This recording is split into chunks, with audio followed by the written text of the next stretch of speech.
ರಾಮಕೃಷ್ಣಂ ಜಗದ್ಗುರುಂ ಪಾದಪದ್ಮೇ ತಯೋ ಶ್ರಿತ್ವ ಪ್ರಣಮಾಮಿ ಮುಹುರ್ಮುಹುಃ. ರತ್ನಾಕರ ಧೌತಪದಾಂ ಹಿಮಾಲಯ ಕಿರೀಟಿನೀಂ ಬ್ರಹ್ಮರಾಜರ್ಷಿರತ್ನಾಢ್ಯಾಂ ವಂದೇ ಭಾರತ ಮಾತರಂ. ಎಲ್ಲ ಪ್ರಿಯ ಶ್ರೋತೃಗಳಿಗೆ ಪ್ರೀತಿಪೂರ್ವಕವಾದ ನಮಸ್ಕಾರಗಳು. ಕಳೆದ 4 ದಿನ, ಇವತ್ತು 5ನೇ ದಿನದಲ್ಲಿ ನಾವಿದ್ದೀವಿ. ಕರ್ನಾಟಕದ ಇತಿಹಾಸವನ್ನು, ಕರ್ನಾಟಕದ ಪರಂಪರೆಯನ್ನು ರಾಜಮನೆತನಗಳ ಮೂಲಕ ತಿಳಿದುಕೊಳ್ಳುವಂಥ ಪ್ರಯತ್ನ ಮಾಡ್ತಿದ್ದೀವಿ. ರಾಜಮನೆತನಗಳು ಅನ್ನುವಂಥ ಒಂದು ಸೂತ್ರವನ್ನು ಹಿಡಿದು ಭಿನ್ನ ಭಿನ್ನ ಆಯಾಮಗಳನ್ನು ಪರಿಚಯಿಸಿಕೊಳ್ಳುವಂಥ ಪ್ರಯತ್ನ ಇದು. ವಾಸ್ತವವಾಗಿ ಪ್ರತಿ ಬಾರಿ ಆಕ್ರಮಣವಾದಾಗಲೂ, ಯಾವುದಾದ್ರೂ ಒಂದು ದೇಶದ ಮೇಲೆ ಮತ್ತೊಂದು ದೇಶದ, ಒಂದು ರಾಜ್ಯದ ಮೇಲೆ ಮತ್ತೊಂದು ರಾಜ್ಯದ ಆಕ್ರಮಣ ಆದಾಗಲೂ ಅದು ಬರೀ ರಾಜನ ಆಕ್ರಮಣವಾಗಷ್ಟೇ ಉಳಿಯಲ್ಲ, ಒಂದು ಸಾಂಸ್ಕೃತಿಕ ಆಕ್ರಮಣವಾಗತ್ತೆ. ಧರ್ಮಪಾಲ್ಜಿ ಅಂತ ಒಬ್ಬ ಶ್ರೇಷ್ಠ ಗಾಂಧಿವಾದಿಗಳು, ಅವರು ಬ್ಯೂಟಿಫುಲ್ ಟ್ರೀ ಎನ್ನುವಂಥ ಸೀರೀಸ್ ಆಫ್ ಬುಕ್ಸ್ ಬರೆದಿದ್ದಾರೆ. ವಿಶೇಷವಾದ ಅಧ್ಯಯನ ಅವರದ್ದು. ಅದು ಎಲ್ಲೋ ಒಂದು ಕಡೆ ಗಾಂಧೀಜಿಯವರು ಮಾತನಾಡ್ತಾ, ಗಾಂಧೀಜಿಯವರು ಏನು ಹೇಳ್ತಾರೆ ಅಂತಂದರೆ, India was a beautiful tree, Britishers ruined it ಅಂತ ಹೇಳ್ತಾರೆ.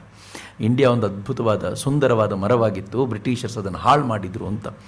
ಅದರಿಂದ ಪ್ರೇರೇಪಣೆ ಪಡ್ಕೊಂಡಂಥ ಅವರು ತಾವು ವಿಶೇಷವಾದ ಅಧ್ಯಯನ ನಡೆಸಿ ಬ್ರಿಟಿಷರ ಸಾಹಿತ್ಯವನ್ನೇ ತೆಗೆದುಕೊಂಡು, ಬ್ರಿಟಿಷರು ಏನು ಅಧ್ಯಯನ ಮಾಡಿದರೋ, ಏನೇನು ಡಾಕ್ಯುಮೆಂಟ್ಸ್ ಪ್ರೊಡ್ಯೂಸ್ ಮಾಡಿದರೋ ಅದರ ಆಧಾರದ ಮೇಲೆ ಅವರು ಆನಂತರ ಒಂದು ವಿಶೇಷವಾದ ಸೀರೀಸ್ ಆಫ್ ಬುಕ್ಸ್ ಬರೀತಾರೆ.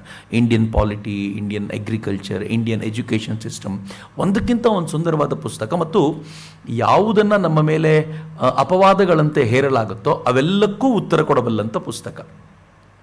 ನಾನು ಅದನ್ನು ಯಾಕೆ ಇಲ್ಲಿ ಹೇಳ್ತಿದ್ದೀನಿ ಅಂತಂದರೆ, ತಮ್ಮ ಬ್ಯೂಟಿಫುಲ್ ಟ್ರೀ ಪುಸ್ತಕದಲ್ಲಿ ಒಂದು ಕಡೆ ಅವರು ಉಲ್ಲೇಖ ಮಾಡ್ತಾರೆ, ಈ ದೇಶದಲ್ಲಿ ಯುದ್ಧಗಳು ಹೇಗಿರ್ತಿದ್ವು ಅಂತಂದರೆ, ರಾಜನ ಮೇಲೆ ಯುದ್ಧ ಮಾಡ್ತಿದ್ದ, ಆದರೆ ಯಾವತ್ತಿಗೂ ಸಮಾಜಕ್ಕೆ ಅದು ತಟ್ತಾನೇ ಇರಲಿಲ್ಲ ಅಂತ.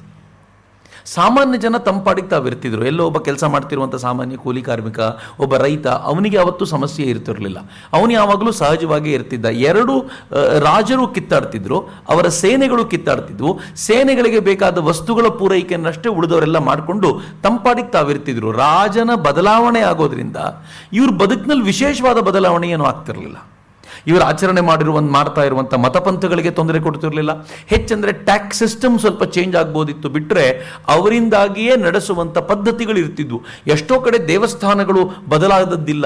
ಇನ್ಫ್ಯಾಕ್ಟ್ ಕೆಲವು ಕಡೆ ಹೇಗಿತ್ತು ಅಂತಂದರೆ, ಒಬ್ಬ ರಾಜ ತಾನು ಬೇರೆ ಮತಾವಲಂಬಿ ಆಗಿದ್ರೂ ಕೂಡ ಇವರು ಪೂಜೆ ಮಾಡುವಂಥ ದೇವಸ್ಥಾನ ಏನಿದೆಯೋ ಅದನ್ನು ಎಕ್ಸ್ಟೆಂಡ್ ಮಾಡಿರುವಂಥ ಉದಾಹರಣೆಗಳು ಸಾಕಷ್ಟು ನೋಡ್ಲಿಕ್ಕೆ ಸಿಗ್ತವೆ. ರಾಜ ಬದಲಾಗಿದ್ರೂ ಜನಜೀವನ ಬದಲಾಗ್ತಿರಲಿಲ್ಲ. ಆದರೆ ಹಾಗೆ ನೋಡಿದ್ರೆ ನಿಜವಾಗಿಯೂ ಒಂದು ದೊಡ್ಡ ಪ್ರಮಾಣದಲ್ಲಿ ಈ ಥರದ ಬದಲಾವಣೆಗಳು ಕಂಡು ಬಂದಿದ್ದು ಮುಸಲ್ಮಾನರ ಆಕ್ರಮಣದ ನಂತರವೇ. ಮುಸಲ್ಮಾನರ ಆಕ್ರಮಣ ಏನಾಗ್ತಿತ್ತು ಅಂತಂದರೆ, ಅದು ಇಡೀ ಒಂದು ಸಂಸ್ಕೃತಿಯನ್ನೇ ಮೂಲೋತ್ಪಾಟನೆ ಮಾಡಿಬಿಡ್ತಿತ್ತು. ಹಳ್ಳಿಗಳಿಗೆ ಬಂದು ಹಳ್ಳಿಯನ್ನು ಧ್ವಂಸಗೊಳಿಸಿ ಅಲ್ಲಿನ ಹೆಣ್ಣು ಮಕ್ಕಳನ್ನು ಅಪಹರಿಸಿಕೊಂಡು, ಅಪಹರಿಸ್ಕೊಳ್ಳೋದೇನು, ಅವರದ್ದಿದ್ದ ರೂಢಿಯ ಪ್ರಕಾರ ಕರ್ಕೊಂಡೋಗಿ ಅವ್ರನ್ನ ಮಾನಭಂಗ ಮಾಡಿ ಅವರನ್ನು ಅತ್ಯಂತ ಕೆಟ್ಟದಾಗಿ ನಡೆಸ್ಕೊಂಡು ಸ್ಲೇವ್ಸ್ಗಳಾಗಿ ತಮ್ಮ ಜೊತೆ ಕರ್ಕೊಂಡು ಹೋಗಿ, ಇದು ಇಲ್ಲಿಂದಲ್ಲ, ಅದು ಹುಟ್ಟಿರುವ ತನ್ನ ನಾಡಿನಿಂದಲೂ ಕೂಡ ಅದೇ ರೀತಿ ಪರಂಪರೆಯನ್ನು ಬೆಳೆಸ್ಕೊಂಡು ಬಂದಿದೆ. ಯುದ್ಧದಲ್ಲಿ ಸೋತವರ ಹೆಣ್ಣು ಮಕ್ಕಳು ತಮ್ಮ ಸ್ವತ್ತು ಅಂತ ಭಾವಿಸುವಂಥ ಈ ಪರಂಪರೆ ಇತ್ತಲ್ಲ, ಇದು ಭಾರತ ಯಾವತ್ತೂ ನೋಡಿರಲಿಲ್ಲ. ಭಾರತ ಎಷ್ಟು ನೀವು ಯುದ್ಧ ಮಾಡಬೇಕಾದ್ರೂ ಕೂಡ ಒಂದು ಧರ್ಮ ಅಂತಿದೆಯಲ್ಲ, ಯುದ್ಧದ ಧರ್ಮವೂ ಕೂಡ ಭಾರತದಲ್ಲಿತ್ತು ಅಂತ. ನನಗೆ ಭಗವದ್ಗೀತೆಯನ್ನು ಓದಬೇಕಾದ್ರೆ ಕೃಷ್ಣ ಆರಂಭದಲ್ಲಿ, ಭಗವದ್ಗೀತೆಯ ಆರಂಭದಲ್ಲೇ ಬರುತ್ತಲ್ಲ, ಒಬ್ಬೊಬ್ಬರು ತಮ್ಮ ಶಂಖವನ್ನು ಊದಿದ್ರು ಅಂದರೆ ಯುದ್ಧ ಈಗ ಮಾಡಬಹುದು ಅಂತ, ಅದು ಸೂಚನೆ. ಅದು ಯುದ್ಧ ಮಾಡೋಕ್ಕಿಂತ ಮುಂಚೆ ಛದ್ಮ ಯುದ್ಧ ಮಾಡುವಂತೆಯೇ ಇಲ್ಲ. ನೀವು ಶಂಖವನ್ನೆಲ್ಲ ವಾದನ ಮಾಡಿ, ನಾವು ತಯಾರಾಗಿದ್ದೀವಿ, ನೀವು ತಯಾರಿದ್ರೆ ಹೇಳಿ ಯುದ್ಧ ಮಾಡೋಣ ಅಂತ ಹೇಳಿ ಯುದ್ಧ ಮಾಡೋದು. ಅಂದರೆ ಅಧಿಕೃತವಾಗಿ ನಿಮ್ಮ ಸಾಮರ್ಥ್ಯವನ್ನು ಟೆಸ್ಟ್ ಮಾಡೋದೇ ಹೊರತು ಅದರಲ್ಲಿ ಮೋಸ, ಕಪಟ, ಛಲ ಅನ್ನೋದು ಏನೂ ಇಲ್ಲ. ಎದುರಾಳಿ ಮೋಸ ಮಾಡಿದಾಗ ಅದಕ್ಕೆ ಉತ್ತರ ಕೊಡುವಂಥ ಒಂದು ಪ್ರಕ್ರಿಯೆ ಇತ್ತು. ಆದರೆ ಮುಸಲ್ಮಾನರಿಗೆ ಅವೆಲ್ಲ ಏನೂ ಇರಲಿಲ್ಲ. ಅವರು ಆಕ್ರಮಣ ಮಾಡಿದಾಗ ಒಂದು ಸಾಂಸ್ಕೃತಿಕ ಪಲ್ಲಟ ಆಯ್ತಲ್ಲ, ಇದು ಯಾವ ಥರದ ಬಲು ದೊಡ್ಡ ಪಲ್ಲಟ ಅಂತಂದರೆ, ಆ ಪಲ್ಲಟದ ಕಾರಣಕ್ಕೋಸ್ಕರ ಈ ದೇಶದಲ್ಲಿ ಅನೇಕ ಬದಲಾವಣೆಗಳನ್ನು ನಾವು ನೋಡ್ತೀವಿ. ಮತ್ತು ಧರ್ಮಕ್ಕೋಸ್ಕರ ಕದನ ನಡೆದಿದ್ದು ಮುಸಲ್ಮಾನರು ಬಂದ ನಂತರವೇ. ಅಲ್ಲಿವರೆಗೂ ನೀವು ಇಡೀ ಭಾರತದಲ್ಲಿ ಧರ್ಮಕ್ಕೋಸ್ಕರ ಕಾದಾಟ ಮಾಡಿದ್ರು ಅಂತ ನೀವೇನು ನೋಡಲ್ಲ. ಜೈನ ಧರ್ಮದ ಸೇನೆ, ಜೈನ ಮತದ ಸೇನೆ ಅಂತೆಲ್ಲೂ ಇರಲಿಲ್ಲ. ಜೈನ ಮತವನ್ನ ಪಕ್ಕದ ರಾಜ್ಯದಲ್ಲಿ ಸ್ಥಾಪಿಸಬೇಕು ಅಂತ ಆಕ್ರಮಣ ಮಾಡ್ದ ಅಂತಿರಲಿಲ್ಲ. ಮೌರ್ಯರ ಸಾಮ್ರಾಜ್ಯದಲ್ಲಿ ನಮಗೆ ಕಂಡು ಬರುವಂತ ಅಶೋಕ ತಾನು ಬೌದ್ಧ ಮತೀಯನಾಗಿದ್ರೂ ಕೂಡ ಆತ ಯಾರ ಮೇಲೂ ಬೌದ್ಧ ಮತದ ಸ್ಥಾಪನೆಗೋಸ್ಕರ ಆಕ್ರಮಣ ಮಾಡಿ ಅಲ್ಲಿ ಬೌದ್ಧ ಮತದ ಸ್ಥಾಪನೆ ಆಗಬೇಕು ಅಂತ ಉಳಿದವರನ್ನೆಲ್ಲ ಧ್ವಂಸ ಮಾಡಿದ ಉದಾಹರಣೆ ಎಲ್ಲ ಉಲ್ಟಾ, ತಾನು ರಾಜನಾಗಿದ್ದಾಗಲೂ ಕೂಡ ತನ್ನ ಪಕ್ಕದ ಅವರು ಶತ್ರುಗಳೇ ಇರಲಿ ಮತ್ತೊಬ್ಬರು ಇರಲಿ ಅಲ್ಲೂ ಕೂಡ ಬೌದ್ಧ ಮತದ ಪ್ರಚಾರಕರನ್ನ ಕಳಿಸಿಕೊಟ್ಟು ವಿಚಾರ ತಿಳಿಸುವಂತ ಪ್ರಯತ್ನ ಮಾಡ್ತಿದ್ರು ಅಂತ ಈ ವಿಶಾಲವಾದ ಕಲ್ಪನೆ. ಬಹುಶಃ ಭಾರತೀಯ ಇತಿಹಾಸ ಭಾರತೀಯ ಚಿಂತನೆಗಳನ್ನ ಈ ದಿಕ್ಕಲ್ಲಿ ಅರ್ಥ ಮಾಡಿಕೊಂಡಾಗ ನಾವು ಹೇಗಿದ್ದೀವಿ ಅಂತ ಅರ್ಥ ಆಗತ್ತೆ. ಇವತ್ತಿಗೂ ಒಂದು ದೊಡ್ಡ ಚರ್ಚೆ ಇದೆಯಲ್ಲ, ಇತ್ತೀಚೆಗೆ ತಾನೇ ಒಂದು ಅವಘಡ ನಡೀತು.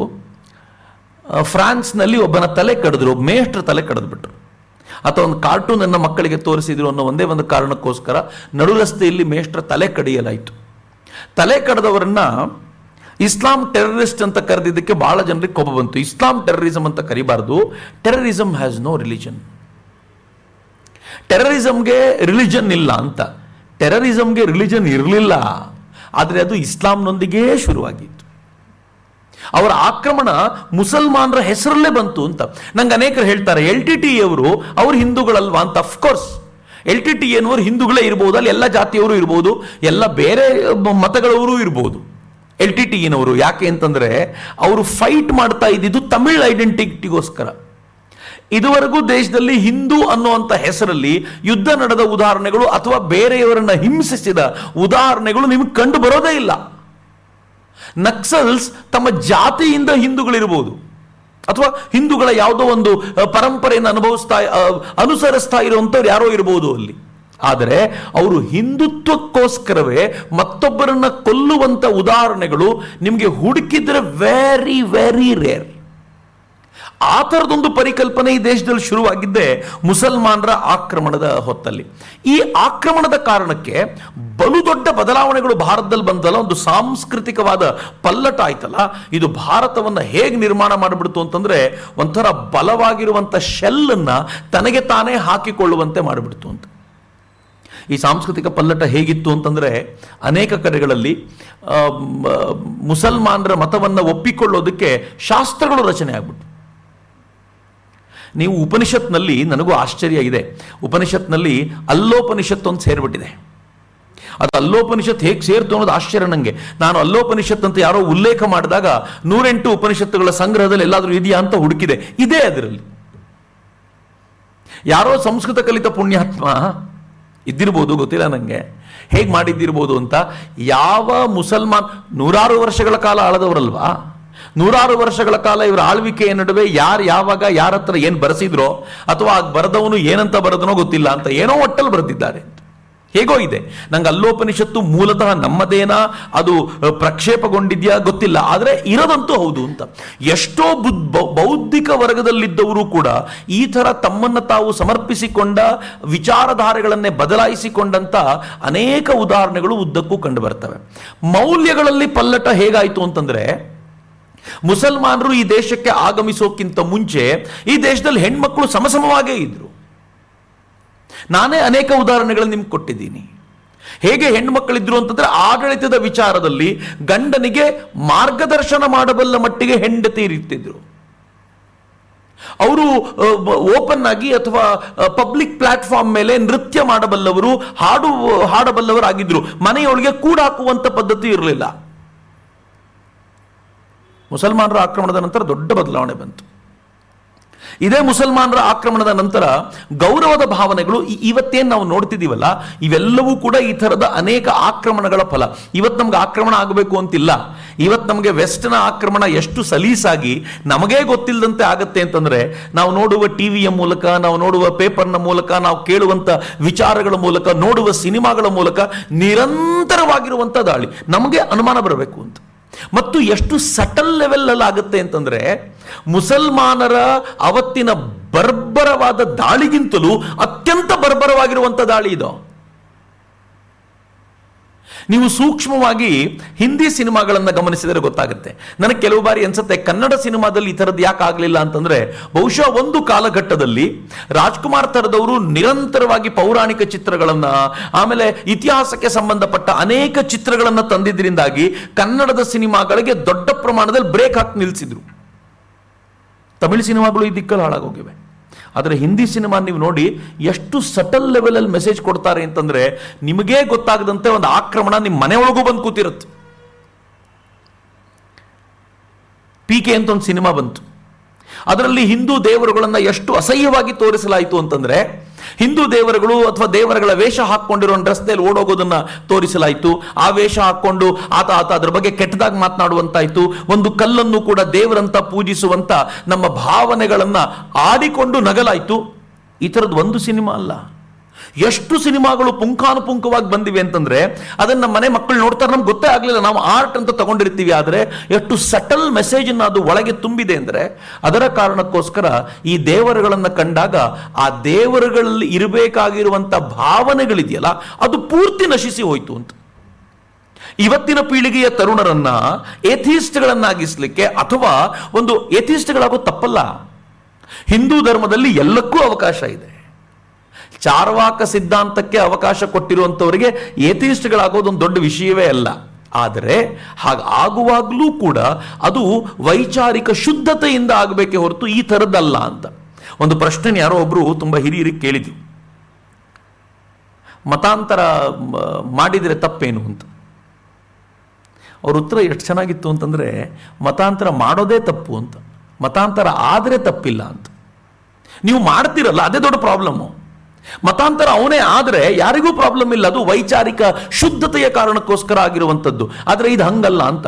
ಇಸ್ಲಾಮಿನ ಆಕ್ರಮಣದ ನಂತರ ನಮ್ಮೊಳಗೆ ಬಂದಂಥ ಆ ಥರದೊಂದು ಚಿಂತನೆಗಳಿವೆಯಲ್ಲ ಹೆಂಗಿವೆ ಅಂತಂದರೆ, ಇಸ್ಲಾಮಿನ ಸಾಂಸ್ಕೃತಿಕ ವಲಯದಲ್ಲಿ ಯಾವ್ಯಾವ ಚಿಂತನೆಗಳಿದ್ದು ಅದು ನಮಗೂ ಬರ್ಲಿಕ್ಕೆ ಶುರುವಾಯಿತು.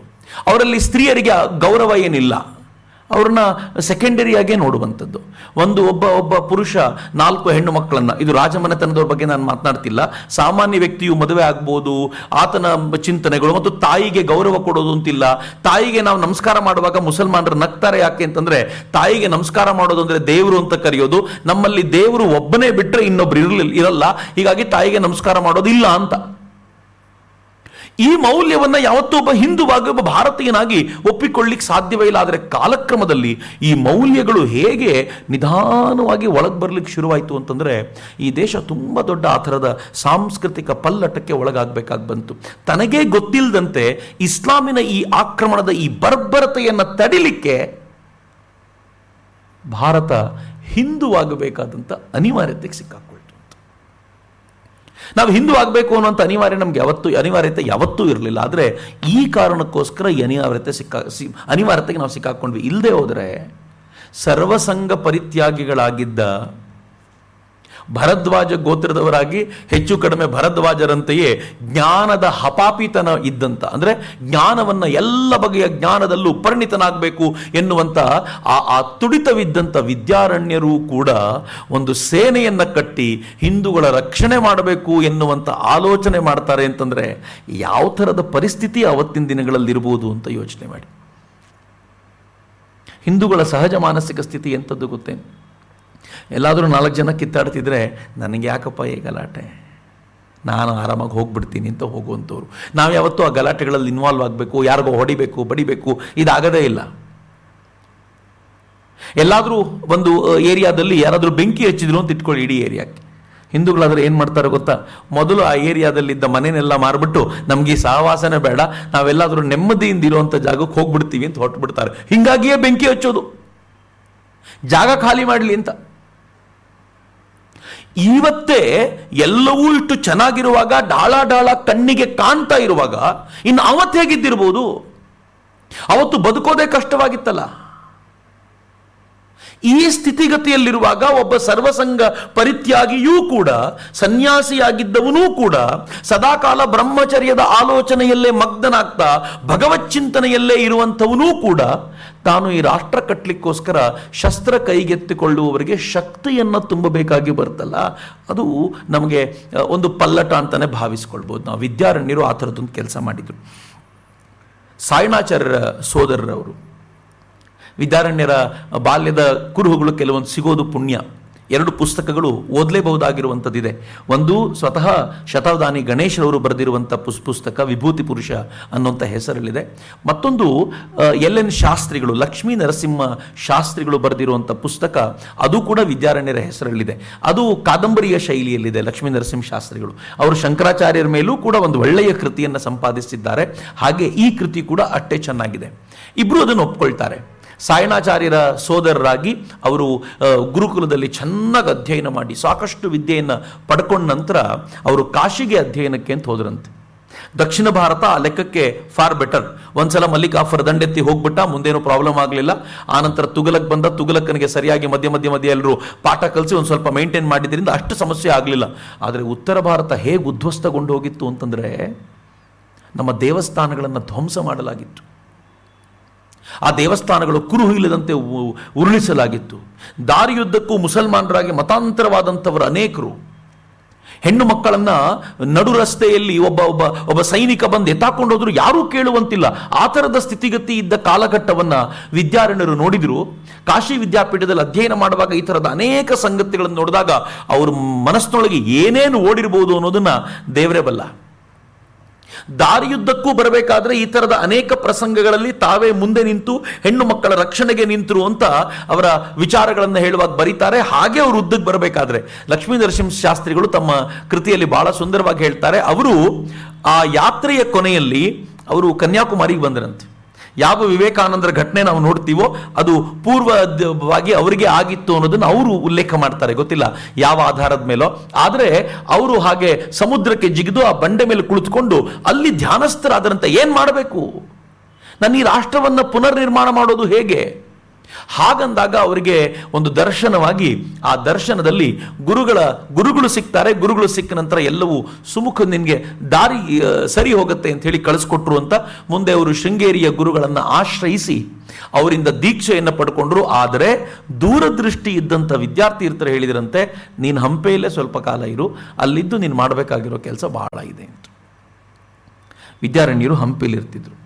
ಒಂದು ಕಡೆ ಈ ಪ್ರಸಂಗ. ಆದರೆ ಮತ್ತೊಂದು ಕಡೆ ಈ ನಮ್ಮ ಇವನು ಕುಮಾರ ಏನು ಹೋದ, ಅವನ ಜೊತೆ ಯುದ್ಧ ಮಾಡಲಿಕ್ಕೆ ಅಂತ ಕುಮಾರರಾಮನ ಜೊತೆ ಯುದ್ಧ ಮಾಡಲಿಕ್ಕೆ ಅಂತ ಹೊಯ್ಸಳರ ಸೋದರರಾಗಿದ್ದಂಥ ಹಕ್ಕಬುಕ್ಕರು, ಹೊಯ್ಸಳರ ಸಂಬಂಧಿಗಳಾಗಿದ್ದಂಥ ಹಕ್ಕಬುಕ್ಕರು ಜೊತೆಲಿ ಬಂದಿದ್ರು. ಯುದ್ಧದಲ್ಲಿ ಕುಮಾರರಾಮ ಸೋತ ನಂತರ ಎಲ್ಲರೂ ಸತ್ತೋಗಿದ್ರಲ್ಲ, ಆಗ ಅರೆ ಪ್ರಜ್ಞಾವಸ್ಥೆಯಲ್ಲಿದ್ದಂಥ ಇವರಿಬ್ಬರನ್ನ ಯಾರೋ ರಾಜಕುಮಾರರೇ ಅಂತ ಅನ್ಸುತ್ತೆ, ರಾಜ ಮನೆತನಕ್ಕೆ ಸಂಬಂಧಪಟ್ಟವರು ಅನ್ಸುತ್ತೆ ಅಂತ ಹೇಳಿ ಅವ್ರು ಕರ್ಕೊಂಡು ಹೋಗ್ಬಿಟ್ಟಿದ್ರಂತೆ.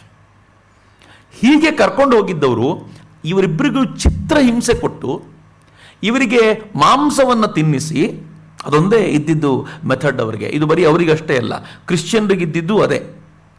ಕ್ರಿಶ್ಚಿಯನ್ರು ಗೋವಾದಲ್ಲಿ ಕನ್ವರ್ಷನ್ ಮಾಡ್ತಾರಲ್ಲ, ಗೋವಾದ ಇನ್ಕ್ವಿಸಿಷನ್ಗೆ ಸಂಬಂಧಪಟ್ಟ ಕೃತಿಯನ್ನು ಯಾವಾಗಲಾದ್ರೂ ಓದಿ ನೋಡಿ, ರಕ್ತ ಕುದ್ದು ಹೋಗುತ್ತೆ ಎಂತ ಒಂದಾದ್ರು.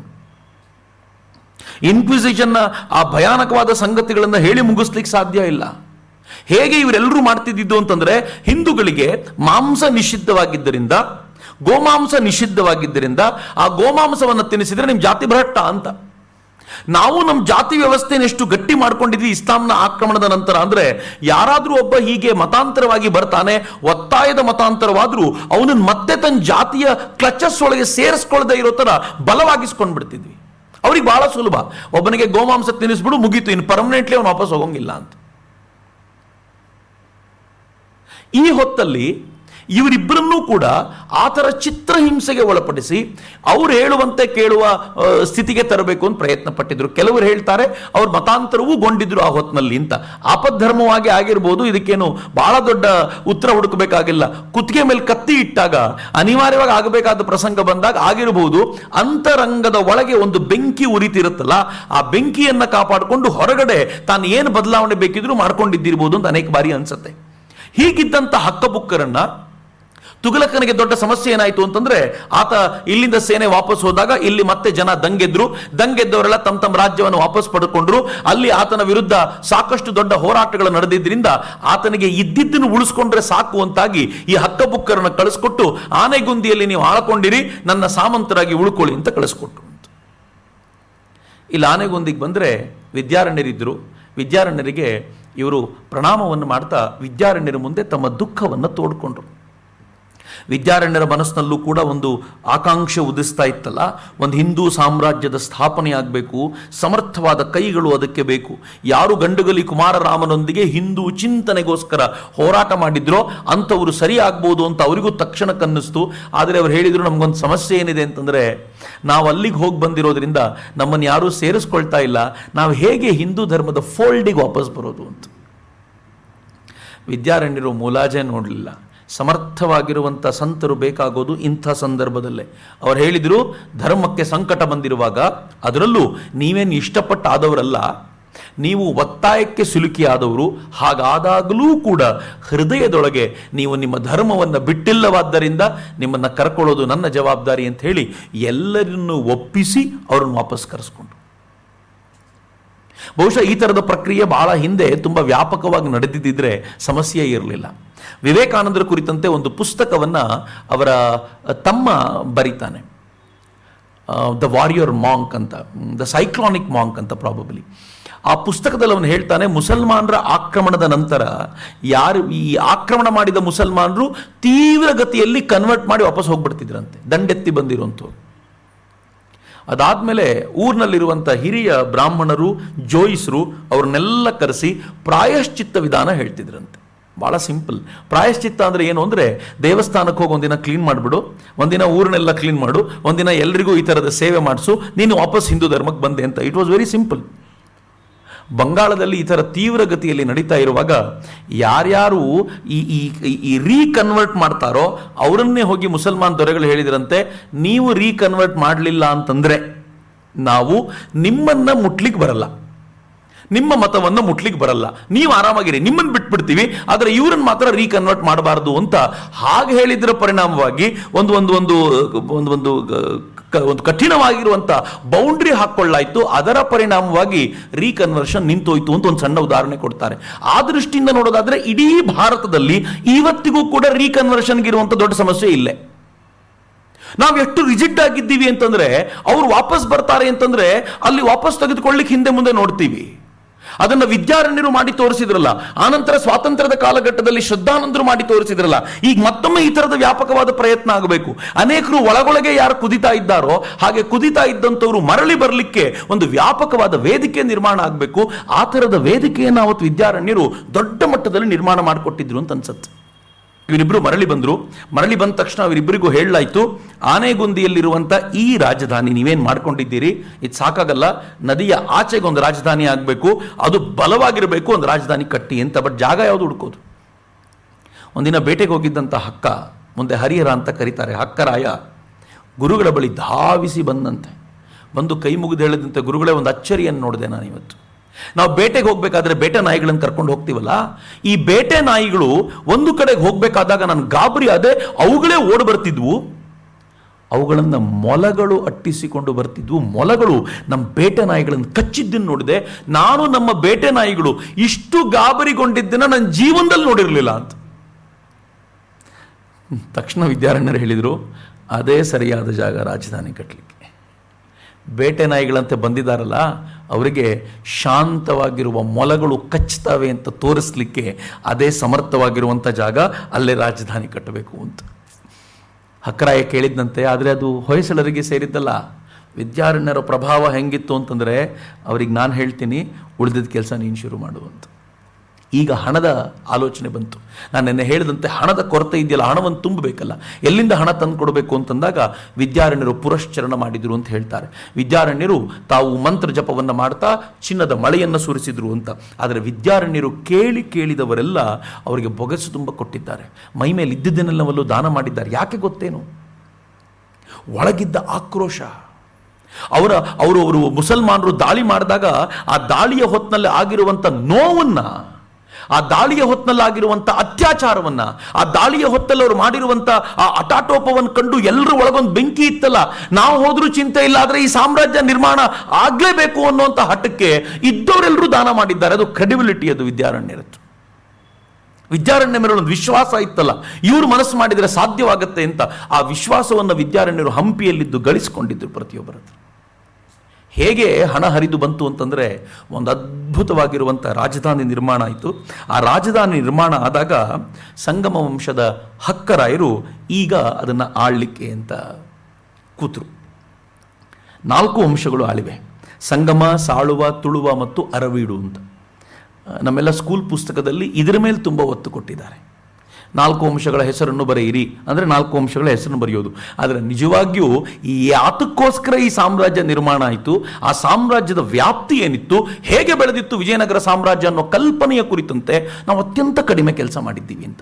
ಹಾಗೆ ನೋಡಿದರೆ ಕರ್ನಾಟಕದ ಇತಿಹಾಸದಷ್ಟೇ ಅಲ್ಲ, ಇಡೀ ದೇಶದ ಇತಿಹಾಸದ ಅತ್ಯಂತ ಮಹತ್ವದ ಘಟ್ಟ ವಿಜಯನಗರದ ಕಾಲದ್ದು ಅಂತ.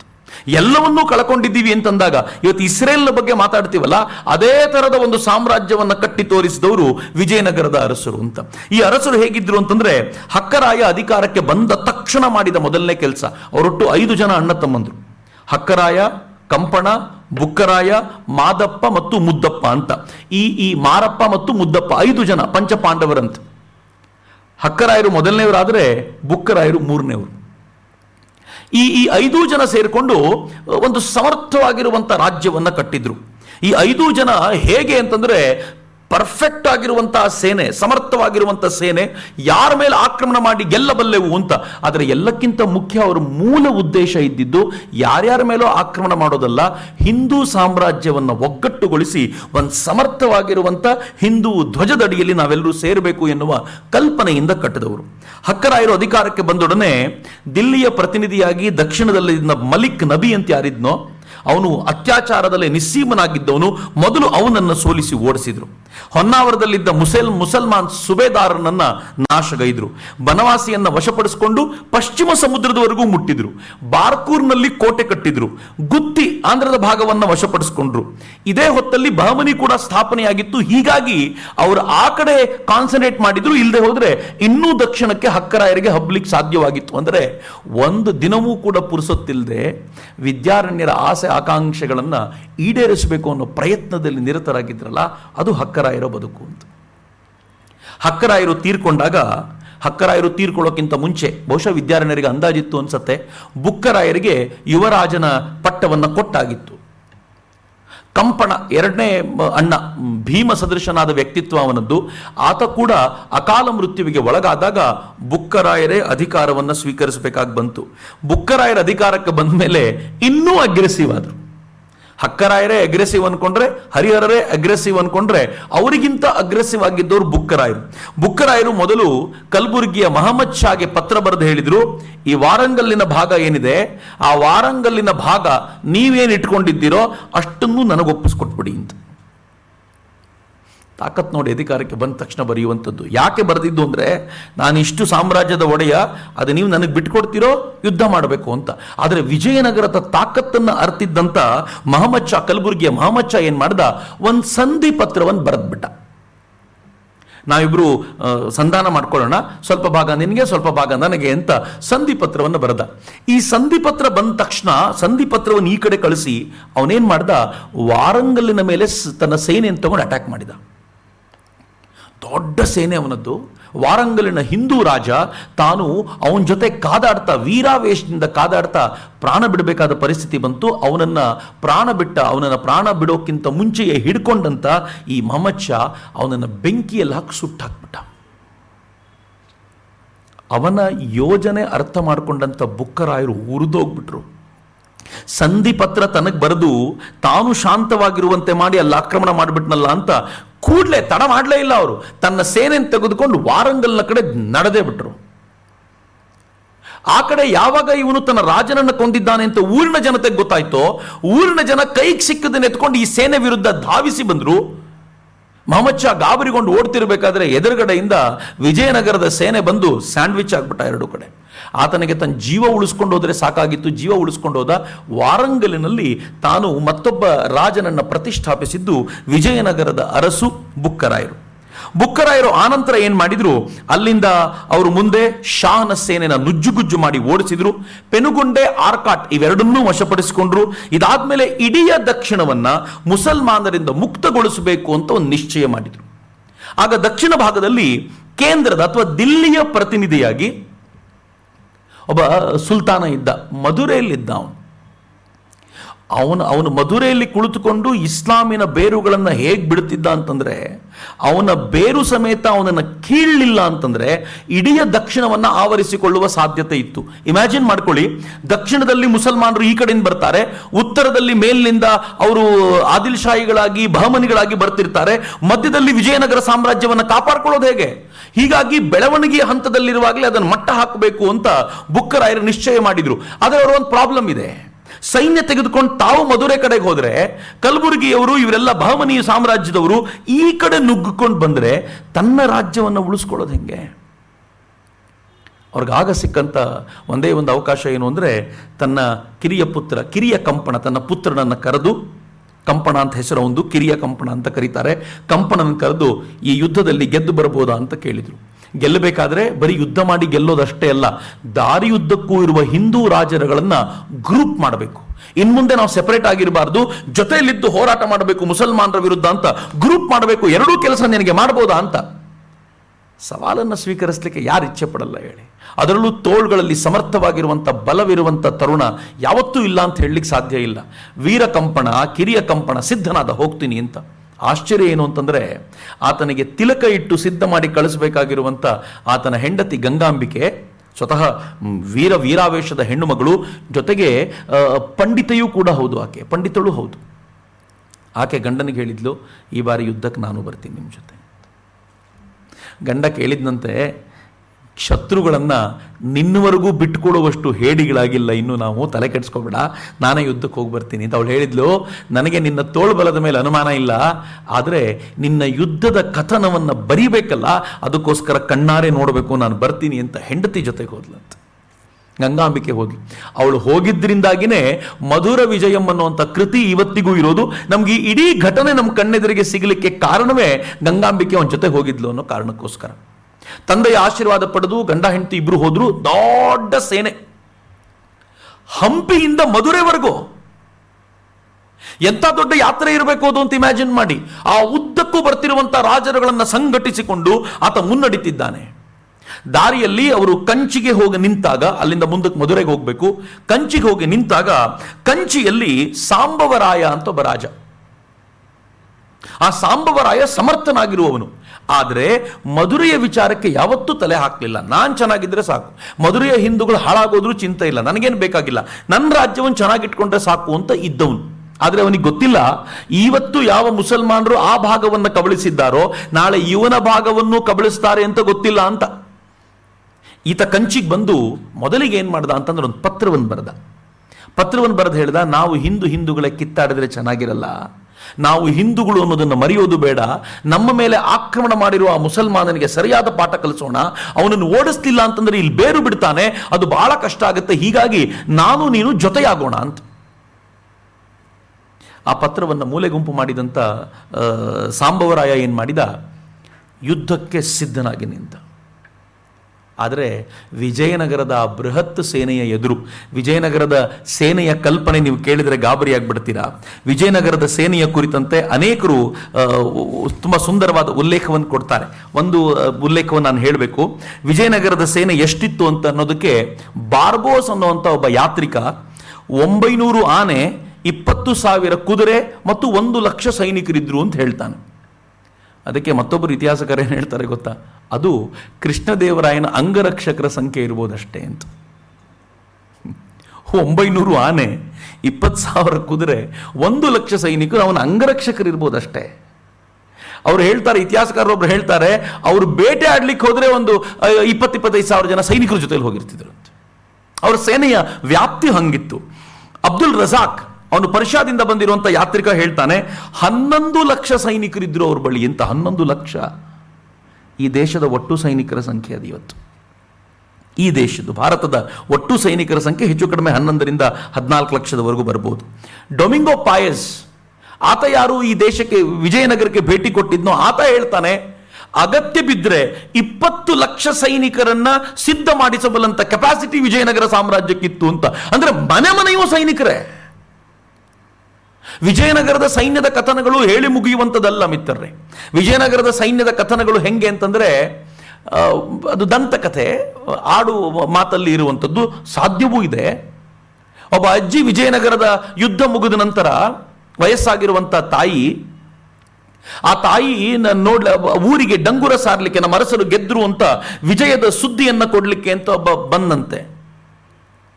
ಆತ ಹೇಳಿದಂತೆ ಎಲ್ಲವನ್ನೂ ಹೇಳಿದಾಗ ಮುಖ ಸಣ್ಣ ಮಾಡ್ಕೊಂಡಿದ್ದ. ತಾಯಿ ಕೇಳ್ತಾಳೆ, ಖುಷಿಯ ಸುದ್ದಿ ಸಣ್ಣ ಮಾಡ್ಕೊಂಡು ಹೇಳ್ತಿದ್ದಿಲ್ಲ ಯಾಕೆ ಅಂತ ಕೇಳಿದಾಗ ಹೇಳಿದ, ನಿಮ್ಮ 4ನೇ ಮಗ ಯುದ್ಧದಲ್ಲಿ ಅವನು ತೀರ್ಕೊಂಡ್ಬಿಟ್ಟ, ನನಗೆ ನೀನು ಎದುರುಗಡೆ ಬಂದಾಗ ಅದನ್ನು ಖುಷಿಯಿಂದ ಹೇಳಲಿಕ್ಕಾಗಲಿಲ್ಲ ಅಂತ. ಅವಳು ಗೊಳೋ ಅಂತ ಅಳ್ತಾ ಕೂತ್ಲಂತೆ. ಇವನು ಕೇಳಿದ, ಏನಾಗಿದೆ ನಿನಗೆ? ಮೊದಲನೇ ಮಗ ಯುದ್ಧದಲ್ಲಿ ತೀರ್ಕೊಂಡಾಗ ಅಳ್ಳಿಲ್ಲ, 2ನೇ ಸತ್ತಾಗ ಅಳ್ಳಿಲ್ಲ, 3ನೇ ಸತ್ತಾಗ ಅಳ್ಳಿಲ್ಲ, ಇವನು ಕಿರಿ ಮಗ ಅಂತ ತುಂಬ ಪ್ರೀತಿ ಇತ್ತ, ಏನು ಕತೆ, ಯಾಕೆ ಇಷ್ಟೊಂದು ಅಳ್ತಿದ್ಯಾ ಅಂದರೆ ಅವಳು ಹೇಳಿದಂತೆ, ಅವ್ನು ಸತ್ತ ಅಂತ ಅಳ್ತಿಲ್ಲ, ದೇಶದ ಹಿಂದೂ ಸಾಮ್ರಾಜ್ಯದ ನಿರ್ಮಾಣಕ್ಕೆ 4ನೇ ಮಗ ಇಲ್ವಲ್ಲ ನನಗೆ ಅಂತ ಕಣ್ಣೀರಿಡ್ತಿದ್ದೀನಿ ನಾನು, ಭಗವಂತ ಕೊಡ್ಲಿಲ್ವಲ್ಲ ಅಂತ ಆಗ್ತಿದೆ ಅಂತ. ಈ ಪರಿಯ ಸೇನೆ, ಈ ಪರಿಯ ವೀರಾವೇಶದ, ಈ ಪರಿಯ ಒಂದು ಉದ್ದೇಶಕ್ಕೋಸ್ಕರ ಕಾದಾಟ ಮಾಡಬಲ್ಲಂತ ಈ ಸೇನೆ ಇತ್ತಲ್ಲ, ಈ ಸೇನೆ ಎದುರಿಗೆ ಸಾಂಬವರಾಯರೆಲ್ಲ ಹೋರಾಟ ಮಾಡೋದು ಬಹುಶಃ ಬಹಳ ಕಷ್ಟ ಇತ್ತು ಅಂತ ನನಗನ್ಸುತ್ತೆ. ಅವರು ಒಂದಾದ್ಮೇಲೊಂದು ಕೋಟೆಗಳನ್ನು ಕಳ್ಕೊಂಡು ಸಾಂಬವರಾಯರು ಶರಣಾಗತರಾಗಬೇಕಾದ್ರೆ ಕೊನೆಯ ಕೋಟೆಯನ್ನು ಗೆದ್ದಾಗ ಸಾಂಬವರಾಯರನ್ನ ಜೀವಂತ ಹಿಡ್ಕೊಂಡು ಬಂದು ಡೇರಿಗೆ ನಿಲ್ಲಿಸಲಾಯಿತು. ಕಂಪಣರಾಯನ ಒಂದು ಆಜ್ಞೆಯ ಮೇರೆಗೆ ಅವನ ತಲೆ ಕಡಿಯುವಂಥ ಅವಕಾಶ ಇತ್ತು. ಇಟ್ ವಾಸ್ ಸಿಂಪಲ್, ದೊಡ್ಡ ಸೇನೆ ಗೆದ್ದಿದ್ದೀನಿ, ಕೊಂದ್ಬಿಡ್ಬೋದು ಅಂತ. ಕಂಪಣರಾಯ ಪಕ್ಕದಲ್ಲಿ ಕೂರಿಸ್ಕೊಂಡು ಹೇಳಿದಂತೆ, ನೋಡು, ನಾನು ನೀನು ಕಾದಾಡ್ಲಿಕ್ಕಲ್ಲ ಇರೋದು, ವಿದ್ಯಾರಣ್ಯರ ದೊಡ್ಡ ಕಲ್ಪನೆ ಎಂಥದ್ದಿದೆ, ನಾವಿಬ್ಬರು ಕಾದಾಡ್ತಾ ಇದ್ರೆ ಹಿಂದೂ ಸಾಮ್ರಾಜ್ಯವನ್ನು ಕಟ್ಟೋದು ಯಾವಾಗ? ಈ ಮುಸಲರ ಆಳ್ವಿಕೆಯಲ್ಲಿ ನಾವು ಸಿಕ್ಕು ನುಜ್ಜುಗುಜ್ಜಾಗ್ಬಿಡ್ತೀವಿ, ಈಗೋ ಇದನ್ನು ಕಟ್ಟೋಣ ಅಂತ ಆತ ಹೇಳಿದಾಗ ಅವನಿಗೆ ಬಹಳ ದುಃಖ ಆಯ್ತಂತೆ. ಎಂಥ ತಪ್ಪು ಮಾಡಿಬಿಟ್ಟೆ, ವಿಜಯನಗರ ಅರಸರು ಬರೀ ಮಾತನಾಡೋದಲ್ಲ, ಮಾತನಾಡದಂತೆ ನಡೀತಾರೆ ಅಂತ ಗೊತ್ತಾಗಿ ಅವನು ಮಾತು ಕೊಟ್ಟನಂತೆ, ನಾನು ವಿಜಯನಗರ ಅರಸರ ಸಾಮಂತನಾಗಿ ಇಲ್ಲಿ ಹಿಂದೂ ಸಾಮ್ರಾಜ್ಯದ ಜವಾಬ್ದಾರಿ ಹೊರ್ತೀನಿ ಅಂತ ಮಾತು ಕೊಟ್ಟ. ಇವರಿಬ್ಬರು ಸೇರಿ ಮಧುರೆಗೆ ಅಂತ ದಾಳಿಗೆ ಹೋದ್ರು. ಮಧುರೆಗೆ ಅಂತ ಅವ್ರು ದಾಳಿಗೆ ಹೋದಾಗ ಆ ಮಧುರೆಯ ಮೇಲೆ ಆಕ್ರಮಣ ಮಾಡುವಾಗ ಈ ಗಂಗಾಂಬಿಕೆ ಆ ಮಧುರೆಯ ಭಾಗವನ್ನು ನೋಡ್ತಾಳಲ್ಲ, ನೋಡಿದವ್ರು ಹೇಳ್ತಾಳೆ, ಪಂಡಿತರು ದಾಸ್ಯದಲ್ಲಿದ್ದಾರೆ ಅಂತ. ಅವರಿಗೆ ರಾಜನಾದವನು ಕೊಡುವಂತ ಪುಡಿಗಾಸಿನ ಮೇಲೆ ಎಷ್ಟು ಆಸೆ ಹುಟ್ಟುಬಿಟ್ಟಿದೆ ಅಂತಂದ್ರೆ ಆ ಕಾರಣಕ್ಕೋಸ್ಕರ ಏನನ್ನು ಬೇಕಿದ್ರೂ ಹೇಳಬಲ್ಲಂತವರಾಗಿದ್ದಾರೆ ಅಂತ ಬಹಳ ದುಃಖದಿಂದ ಬರೀತಾಳೆ. ಒಂದು ರಾಷ್ಟ್ರದ ಪತನ ಆಗೋದು ಆ ರಾಷ್ಟ್ರದ ಬೌದ್ಧಿಕ ವರ್ಗದವರು ತಮ್ಮನ್ನು ತಾವು ಮಾರಿಕೊಂಡಾಗ. ಈಗಾಗಿತ್ತಲ್ಲ, ಕಳೆದ 6-7 ದಶಕಗಳಲ್ಲಿ ಹೇಗಾಗೋಗಿತ್ತು ಅಂತಂದ್ರೆ, ಈ ದೇಶದ ಬೌದ್ಧಿಕ ವಲಯ ಅಂತ ಏನು ಕರೆಸ್ಕೊಳ್ತೀವಿ ನಾವು, ಬುದ್ಧಿಜೀವಿಗಳು ಅಂತ ಕರಿತೀವಿ, ಈ ದೇಶದ ಪರಂಪರೆಯನ್ನು ಧಿಕ್ಕರಿಸೋದು, ಈ ದೇಶದ ಧರ್ಮವನ್ನು ಧಿಕ್ಕರಿಸೋದು, ಮೌಲ್ಯಗಳನ್ನು ಧಿಕ್ಕರಿಸೋದು, ಅದನ್ನು ಆಚರಿಸಬಾರದು ಅಂತ ಹೇಳೋದು. ಯಾತಕ್ಕೋಸ್ಕರ? ಪಶ್ಚಿಮದ ಆದರ್ಶಗಳಿಗೆ ಶರಣಾಗಿ, ಚೀನಾದ ಆದರ್ಶಗಳಿಗೆ ಶರಣಾಗಿ, ಈ ಆದರ್ಶಗಳಡಿಯಲ್ಲಿ ಭಾರತೀಯ ಚಿಂತನೆಯನ್ನ ತಮ್ಮದ್ದೇ ಅಲ್ಲ ಅಂತ ಹೇಳುವಂತ, ಇದನ್ನು ಆಚರಿಸುವವರನ್ನ ತುಚ್ಛವಾಗಿ ಕಾಣುವಂತ ಒಂದು ಪರಂಪರೆ ಇತ್ತಲ್ಲ, ಒಂದು ರಾಷ್ಟ್ರದ ಪತನ ಆಗೋದಲ್ಲೇ. ಇದನ್ನು ಕಂಡಂತ ಗಂಗಾಂಬಿಕೆ ಬಹಳ ದುಃಖಿಸಿಕೊಂಡು ಆಕೆ ಅದನ್ನು ಬರಿತಾಳೆ, ಹೇಗಾಗೋಗಿದೆ ಈ ರಾಷ್ಟ್ರ ಅಂತ. ಸೊ ಅಲ್ಲಿಂದ ಆಚೆಗೆ ತರಬೇಕಾದ್ರೆ ಇದ್ದಿದ್ದು ಒಂದೇ ಒಂದು ಮಾರ್ಗ, ಆ ಇಡೀ ಚಿಂತನೆಯನ್ನು ಮೂಲೋತ್ಪಾಟನೆ ಮಾಡಬೇಕಿತ್ತು.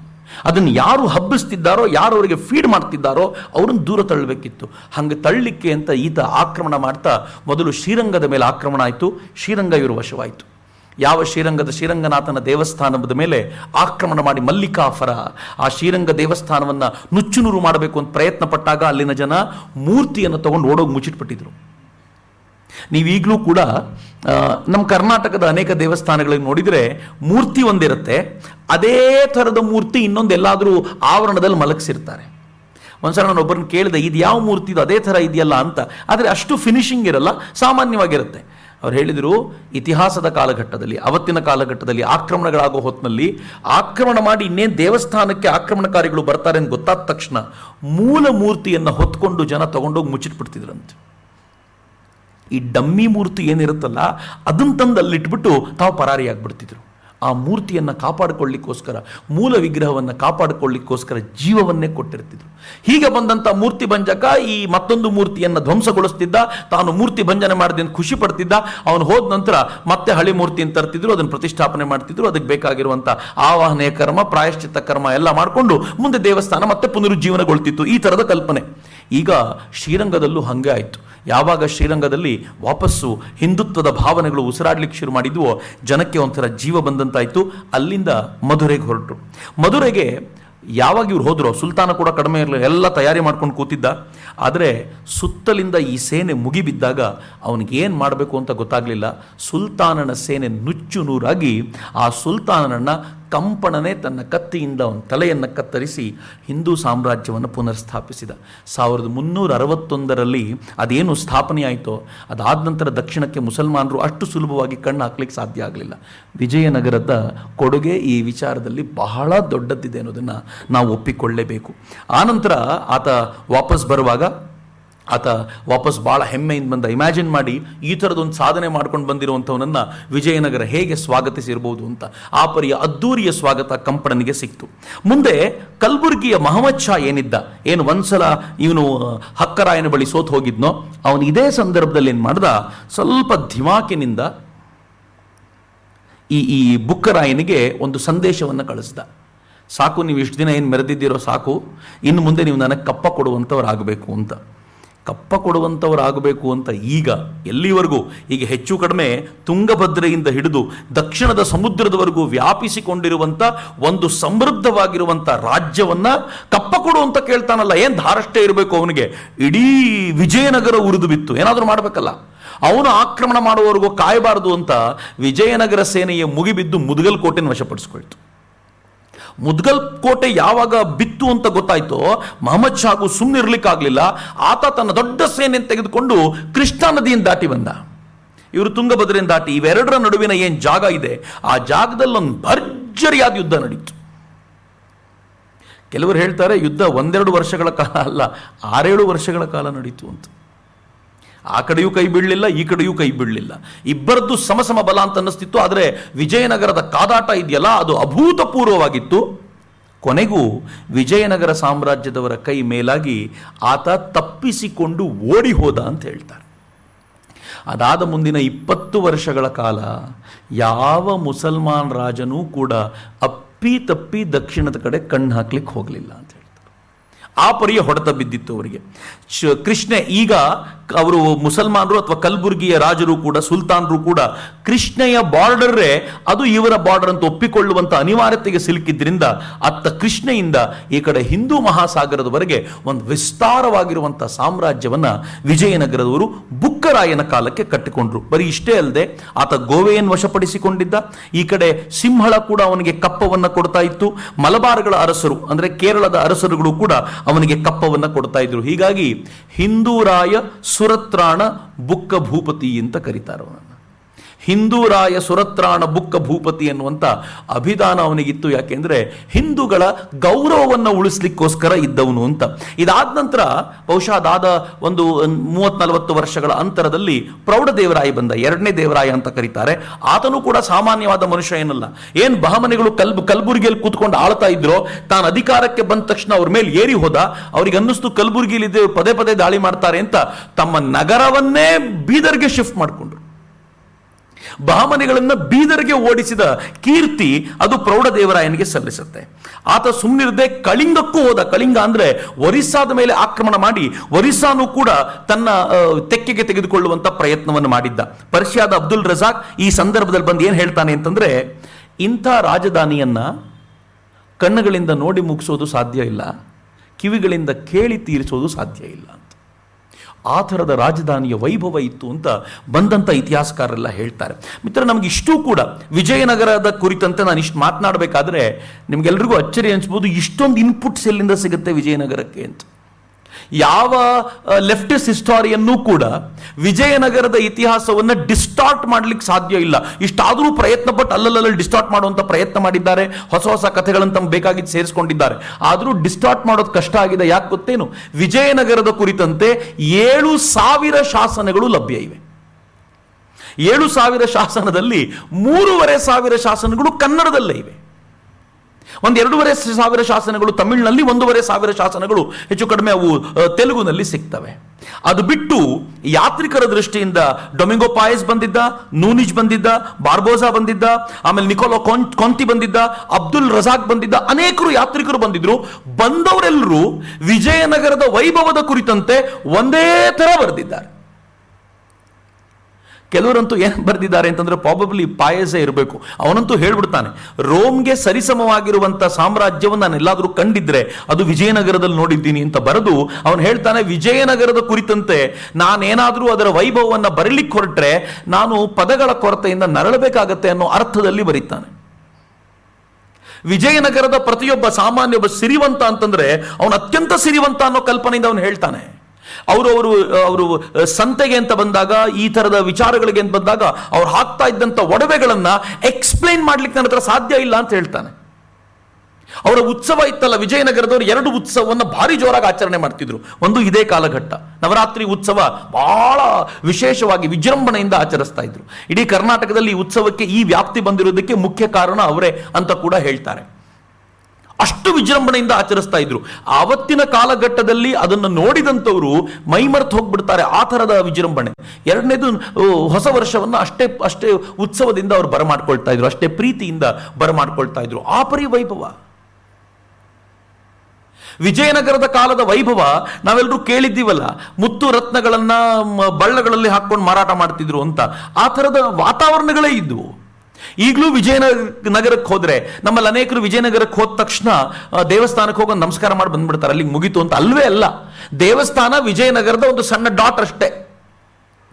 ವಿಜಯನಗರವನ್ನು ತಿರುಗಾಡ್ಲಿಕ್ಕೆ ನೀವು ವೆಹಿಕಲ್ ಇಲ್ಲದೆ ತಿರುಗಾಡಿದ್ರೆ ಕನಿಷ್ಠ ಪಕ್ಷ 3 ದಿನ ತಿರುಗಾಡ್ಲಿಕ್ಕೆ ಬೇಕು. ವಿಜಯನಗರದ ವ್ಯಾಪ್ತಿ ಇದೆಯಲ್ಲ, ಆ ಕಲ್ಲಿನಿಂದ ನಿರ್ಮಾಣಗೊಂಡಿರುವಂತ ಒಂದೊಂದು ಕಟ್ಟಡಗಳು ಕೂಡ ಏನು ವೈಭವವನ್ನು ಸಾರ್ತವೆ. ಇಮ್ಯಾಜಿನ್ ಮಾಡಬೇಕು ಅಲ್ಲಿಗೆ ಹೋಗಿ, ಇದು ವೈಭವದ ತುದಿಯಲ್ಲಿದ್ದ ಕಾಲದಲ್ಲಿ ಹೇಗಿದ್ದಿರಬಹುದು. ನಾವೀಗ ಕಲ್ಲಿನ ಆ ಕಟ್ಟಡಗಳನ್ನು ನೋಡಿಯೇ ಗಾಬರಿ ಆಗ್ತೀವಿ, ಇನ್ನು ವೈಭವದ ದಿನಗಳನ್ನು ನೋಡಿದ ಈ ಯಾತ್ರಿಕರು ಹೇಗಿದ್ದಿರಬಹುದು ಅಂತ. ಅವರೆಲ್ಲರೂ ಬರೆದಿಟ್ಟಿರೋ ಸಾಹಿತ್ಯ ಸಿಗುತ್ತೆ, ಶಾಸನಗಳು ಸಿಗುತ್ತೆ, ಸಾಹಿತ್ಯ, ಈ ಯಾತ್ರಿಕರ ಸಾಹಿತ್ಯ ಸಿಗುತ್ತೆ.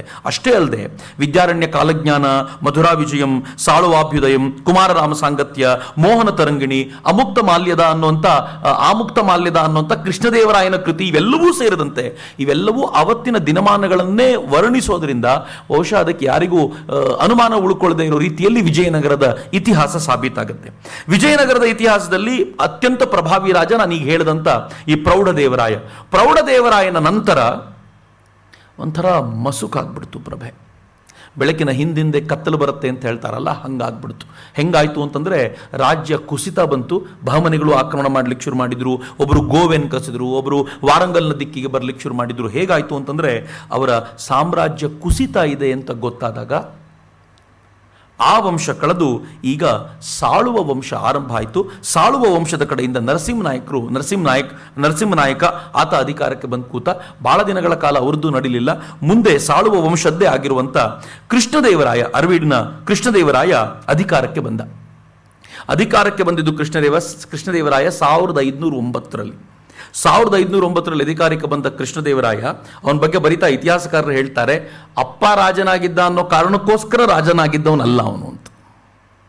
ಅವನೆಲ್ಲ ತಾಕತ್ತಿತ್ತು ಅಂತ. ಪ್ರತಿನಿತ್ಯ ಬೆಳಗ್ಗೆ ಎದ್ದು ತನ್ನ ಅಂಗಸೌಷ್ಠವವನ್ನು ಬೆಳೆಸ್ಕೊಳ್ಳಿಕ್ಕೆ ಅವನು ಮಾಡ್ತಿದ್ದ ಕಸರತ್ತುಗಳ ಬಗ್ಗೆ ಉಲ್ಲೇಖ ಮಾಡ್ತಾರೆ. ಅವನು ಆ ಥರ ತನ್ನ ದೇಹವನ್ನು ಚೆನ್ನಾಗಿ ಕಾಪಾಡಿಕೊಂಡಿದ್ದ. ಶತ್ರುಗಳಿಗೆ ಅವನು ಯಾವತ್ತೂ ಭಯಂಕರನಾಗಿದ್ದ. ಅರಿಭಯಂಕರ ಅನ್ನೋದು ಇದೇ ಕಾರಣಕ್ಕೋಸ್ಕರ. ಯಾವ ಪರಿ ಅವನು ಭಯಂಕರನಾಗಿದ್ದ ಅಂತಂದ್ರೆ 1509ರಲ್ಲಿ ಅಧಿಕಾರಕ್ಕೆ ಬಂದವನು 1510ಕ್ಕೆ ತಾನು ಪಟ್ಟಾಭಿಷೇಕ ಮಾಡಿಸಿಕೊಂಡ. ಯಾಕೆಂದ್ರೆ ಅಧಿಕಾರಕ್ಕೆ ಬರೋ ಮುಂಚೆ ತನ್ನ ತಾಕತ್ತನ್ನು ಅವನಿಗೆ ಪ್ರೂವ್ ಮಾಡಬೇಕಿತ್ತು. ಆತ ಪಟ್ಟಕ್ಕೆ ಬಂದೊಡನೆ ಕಳಿಂಗದ ಗಜಪತಿಯ ಮೇಲೆ ಏರಿ ಹೋದ. ಅವನು ಪದೇ ಪದೇ ತೊಂದರೆ ಕೊಡ್ತಿದ್ದ, ಆಗಾಗ ದಾಳಿ ಮಾಡಿ. ಕಳಿಂಗದ ಗಜಪತಿಯ ಮೇಲೆ ಏರಿ ಹೋಗಿ ಅವನನ್ನು ಸೋಲಿಸಿದ. ಅದಾದ್ಮೇಲೆ ಸುಮ್ಮನಾಗಲಿಲ್ಲ ಅವನು ತಕ್ಷಣ ಆದಿಲ್ ಶಾಹಿ ಮತ್ತು ಈ ಬೀದರ್ನ ಬಹಮನಿ ಇವರಿಬ್ರು ಏನ್ ಸೇರ್ಕೊಂಡ್ರು, ಬಿಜಾಪುರದವರು ಮತ್ತು ಬೀದರ್ನವರು ಎರಡೂ ಮುಸಲ್ಮಾನ ಸೇನೆಯನ್ನು ಸೇರ್ಕೊಂಡು ದಾಳಿ ಮಾಡ್ತು. ಆ ಮುಸಲ್ಮಾನ ಸೇನೆಯನ್ನ ನಡು ರಸ್ತೆಯಲ್ಲಿ ಅಡ್ಡಗಟ್ಟಿ ಸೋಲಿಸಿದಲ್ಲದೆ ಕೃಷ್ಣದೇವರಾಯನ ತಾಕತ್ತನ್ನು ಮೆಚ್ಚಬೇಕು, ಅಟ್ಟಿಸ್ಕೊಂಡು ಹೋಗಿ 2ನೇ ಬಾರಿ ಯುದ್ಧ ಮಾಡಿ ಅಲ್ಲೂ ಸೋಲಿಸಿದ. ಅಂದ್ರೆ ಹಿ ಪ್ರೂವ್ಡ್ ಹಿಮ್ಸೆಲ್ಫ್. 1510ಕ್ಕೆ 1 ವರ್ಷದ ನಂತರ ಈಗ ಪಟ್ಟಾಭಿಷೇಕ ಮಾಡಿ ಅಂತ ಕೇಳ್ಕೊಂಡ. 1 ವರ್ಷದ ನಂತರ ಕೃಷ್ಣದೇವರಾಯನ ಪಟ್ಟಾಭಿಷೇಕ ಆಯಿತು. ಪಟ್ಟಾಭಿಷೇಕ ಆದ ತಕ್ಷಣ ಏನು ಸುಮ್ಮನಾಗುವಂಥ ಪರಿಸ್ಥಿತಿ ಇರಲಿಲ್ಲ. ಅದರ ಹಿಂದೆಯೇ ಆದಿಲ್ ಶಾ ಯಾರು ಸೋತಿದ್ನೋ ಅವನ ಕೋಪ ಇತ್ತಲ್ಲ, ಆಕ್ರೋಶಕ್ಕೆ ಮತ್ತೊಮ್ಮೆ ದಾಳಿ ಮಾಡಿದ. ಈಗ ದಾಳಿ ಮಾಡಿದ ತಕ್ಷಣ ಕೃಷ್ಣದೇವರಾಯ ಅವನು ಸೋಲಿಸಿದ್ದಲ್ಲದೆ ಯುದ್ಧ ರಂಗದಲ್ಲೇ ಕೊಂದ. ಕೃಷ್ಣದೇವರಾಯನ ಯುದ್ಧ ಒಂದೆರಡಲ್ಲ, ಆತನ ಸಾಹಸಗಳು. ಕೃಷ್ಣದೇವರಾಯನನ್ನ ಇಡೀ ದೇಶ, ಇಡೀ ಜಗತ್ತು ಇವತ್ತು ನೆನಪಿಸಿಕೊಳ್ಳೋ ಕಾರಣ ಇದು. ಒಂದು ಕಡೆ ಯುದ್ಧವನ್ನು ಮಾಡ್ತಿರಬೇಕಾದ್ರೆ, ಎರಡನೇ ಕಡೆ ಸಾಹಿತ್ಯ ರಚನೆಗೂ ಅವನಿಗೆ ಸಾಧ್ಯ ಆಗ್ತಿತ್ತು, ಮೂರನೇ ಕಡೆ ತನ್ನ ಕಲೆ, ಸಂಗೀತ ಇವುಗಳನ್ನು ಬೆಳೆಸೋದರಲ್ಲೂ ಕೂಡ ಆತ ಆಸಕ್ತಿ ವಹಿಸಿದ್ದ. ಅಷ್ಟಲ್ಲದೆ ಯಾವುದು ತನ್ನ ಪರಂಪರೆಯ, ತನ್ನ ಮೂಲ ಮನೆತನದವರ ಕಲ್ಪನೆ ಇತ್ತೋ ಹಿಂದೂ ಧರ್ಮದ ರಕ್ಷಣೆ, ಆ ಕೆಲಸವನ್ನೂ ಮಾಡ್ತಿದ್ದ. ಸಾಮಾನ್ಯವಾದ ವ್ಯಕ್ತಿಯಲ್ಲ ಆತ. 1512ರಲ್ಲಿ ಶಿವನ ಸಮುದ್ರವನ್ನು ಗೆಲ್ತಾನೆ. ರಾಯಚೂರಿನ ದುರ್ಗಮವಾಗಿರುವಂತಹ ಕೋಟೆಯ ಮೇಲೆ ಹಿಂದೂ ಸಾಮ್ರಾಜ್ಯದ ಆ ಬಾವುಟವನ್ನು ಹಾರಿಸಿ ಬಂದ. ಯಾವ ಕೋಟೆಯನ್ನ ಗೆಲ್ಲಿಕ್ಕೆ ಸಾಧ್ಯವೇ ಇಲ್ಲ ಅಂತ ಹೇಳ್ತಿದ್ರೋ ಆ ಕೋಟೆಯನ್ನ ಗೆದ್ದ. ಗಜಪತಿ, ಯಾರು ಒರಿಸ್ಸಾದ ರಾಜನಿದ್ನೋ ಆ ಗಜಪತಿಯಿಂದ ಉದಯಗಿರಿನ ಕಸಿದುಕೊಂಡ. ಉದಯಗಿರಿನಲ್ಲದೆ ಮುಂದಿನ ವರ್ಷ ಆತನ ರಾಜಧಾನಿ ಕಟಕನ್ನು ಕೂಡ ಗೆದ್ದುಕೊಂಡ. ಪ್ರತಾಪರುದ್ರ, ಅಲ್ಲಿನ ಜಗಪತಿ ಪ್ರತಾಪರುದ್ರ ಏನ್ ಮಾಡ್ದ ಅಂತಂದ್ರೆ, ತನ್ನ ಮಗಳನ್ನ ಕೊಟ್ಟು ಇವನಿಗೆ ಮದುವೆ ಮಾಡಿದ. ಜಗನ್ಮೋಹಿ ಅನ್ನುವಂಥ ಮಗಳನ್ನು ಕೊಟ್ಟು ಮದುವೆ ಮಾಡಿದ. ಅದಾದ್ಮೇಲೆ ದಕ್ಷಿಣದಲ್ಲಿ ಕಂದಕೂರು, ವಿನುಕೊಂಡ, ಚಿಲ್ಲಮಕೊಂಡ ಎಲ್ಲವುಗಳನ್ನ ಅವನು ಗೆಲ್ತಾ ಬಂದ. ಕಳಿಂಗದಲ್ಲಿ ಇವನು ಇರುವಾಗ ವಿಜಾಪುರದ ಕುತುಬ್ ಶಾ ಏನ್ ಮಾಡಿದ, ಕೊಂಡವೀಡು ಅನ್ನುವಂಥ ಈತನ ಜಾಗವನ್ನ ಮುತ್ತಿಗೆ ಹಾಕ್ದ. ಈ ಆಕ್ರೋಶಕ್ಕೆ ಕಳಿಂಗದಿಂದ ವಾಪಸ್ ಊರಿಗೆ ಬರಲಿಲ್ಲ ಇವನು. ನೇರವಾಗಿ ಗೋಲ್ಕೊಂಡಕ್ಕೆ ಹೋದ. ಅಲ್ಲಿರೋ ಇವನ ದಂಡನಾಯಕನನ್ನ ಹಿಡಿದಾಕಿ ಅವನ ಸೇನೆಯನ್ನು ಸೋಲಿಸಿದ್ದಲ್ಲದೆ ಆತ ಈ ಬಿಜಾಪುರದ ರಾಜರನ್ನ ಸರಿಯಾಗಿ ವಿಚಾರಿಸ್ಕೊಂಡು ಬಂದ. ಇಲ್ಲಿಗೆ ಮುಗಿಲಿಲ್ಲ. ಈ ನಡುವೆ ಏನ್ ಮಾಡಿದ್ರು, ರಾಯಚೂರು ಕೋಟೆಯನ್ನ ಬಿಜಾಪುರದವ್ರು ವಾಪಸ್ ಪಡ್ಕೊಂಡ್ಬಿಟ್ರು. ಸುಮ್ಮನಿದ್ರೆ ಸುಮ್ಮನಾಗಿರ್ತಿತ್ತು. ಇವನ್ ಮತ್ತೋದ, ರಾಯಚೂರನ್ನ ವಾಪಸ್ ಪಡ್ಕೊಂಡಿದ್ದಲ್ಲದೆ ಈ ಬಾರಿ ಬಿಜಾಪುರಕ್ಕೆ ಹೋಗಿ ರಾಜಧಾನಿಯಲ್ಲೇ ಕೆಲವು ದಿನಗಳ ಕಾಲ ಇದ್ದು ನನ್ನ ತಾಕತ್ ನೋಡಿ ಅಂತ ಹೇಳುವಂಥ ಸಾಮರ್ಥ್ಯ ಇತ್ತಲ್ಲ, ಅದು ಕೃಷ್ಣದೇವರಾಯನದ್ದು ಅಂತ. ಅಷ್ಟೇ ಅಲ್ಲದೆ ಬೀದರ್ನಲ್ಲಿ ಆತ ಸುಲ್ತಾನನ, ಬೀದರ್ ಕೋಟೆಯನ್ನು ಗೆದ್ದ, ಕಲಬುರಗಿ ಕೋಟೆಯನ್ನು ಗೆದ್ದ.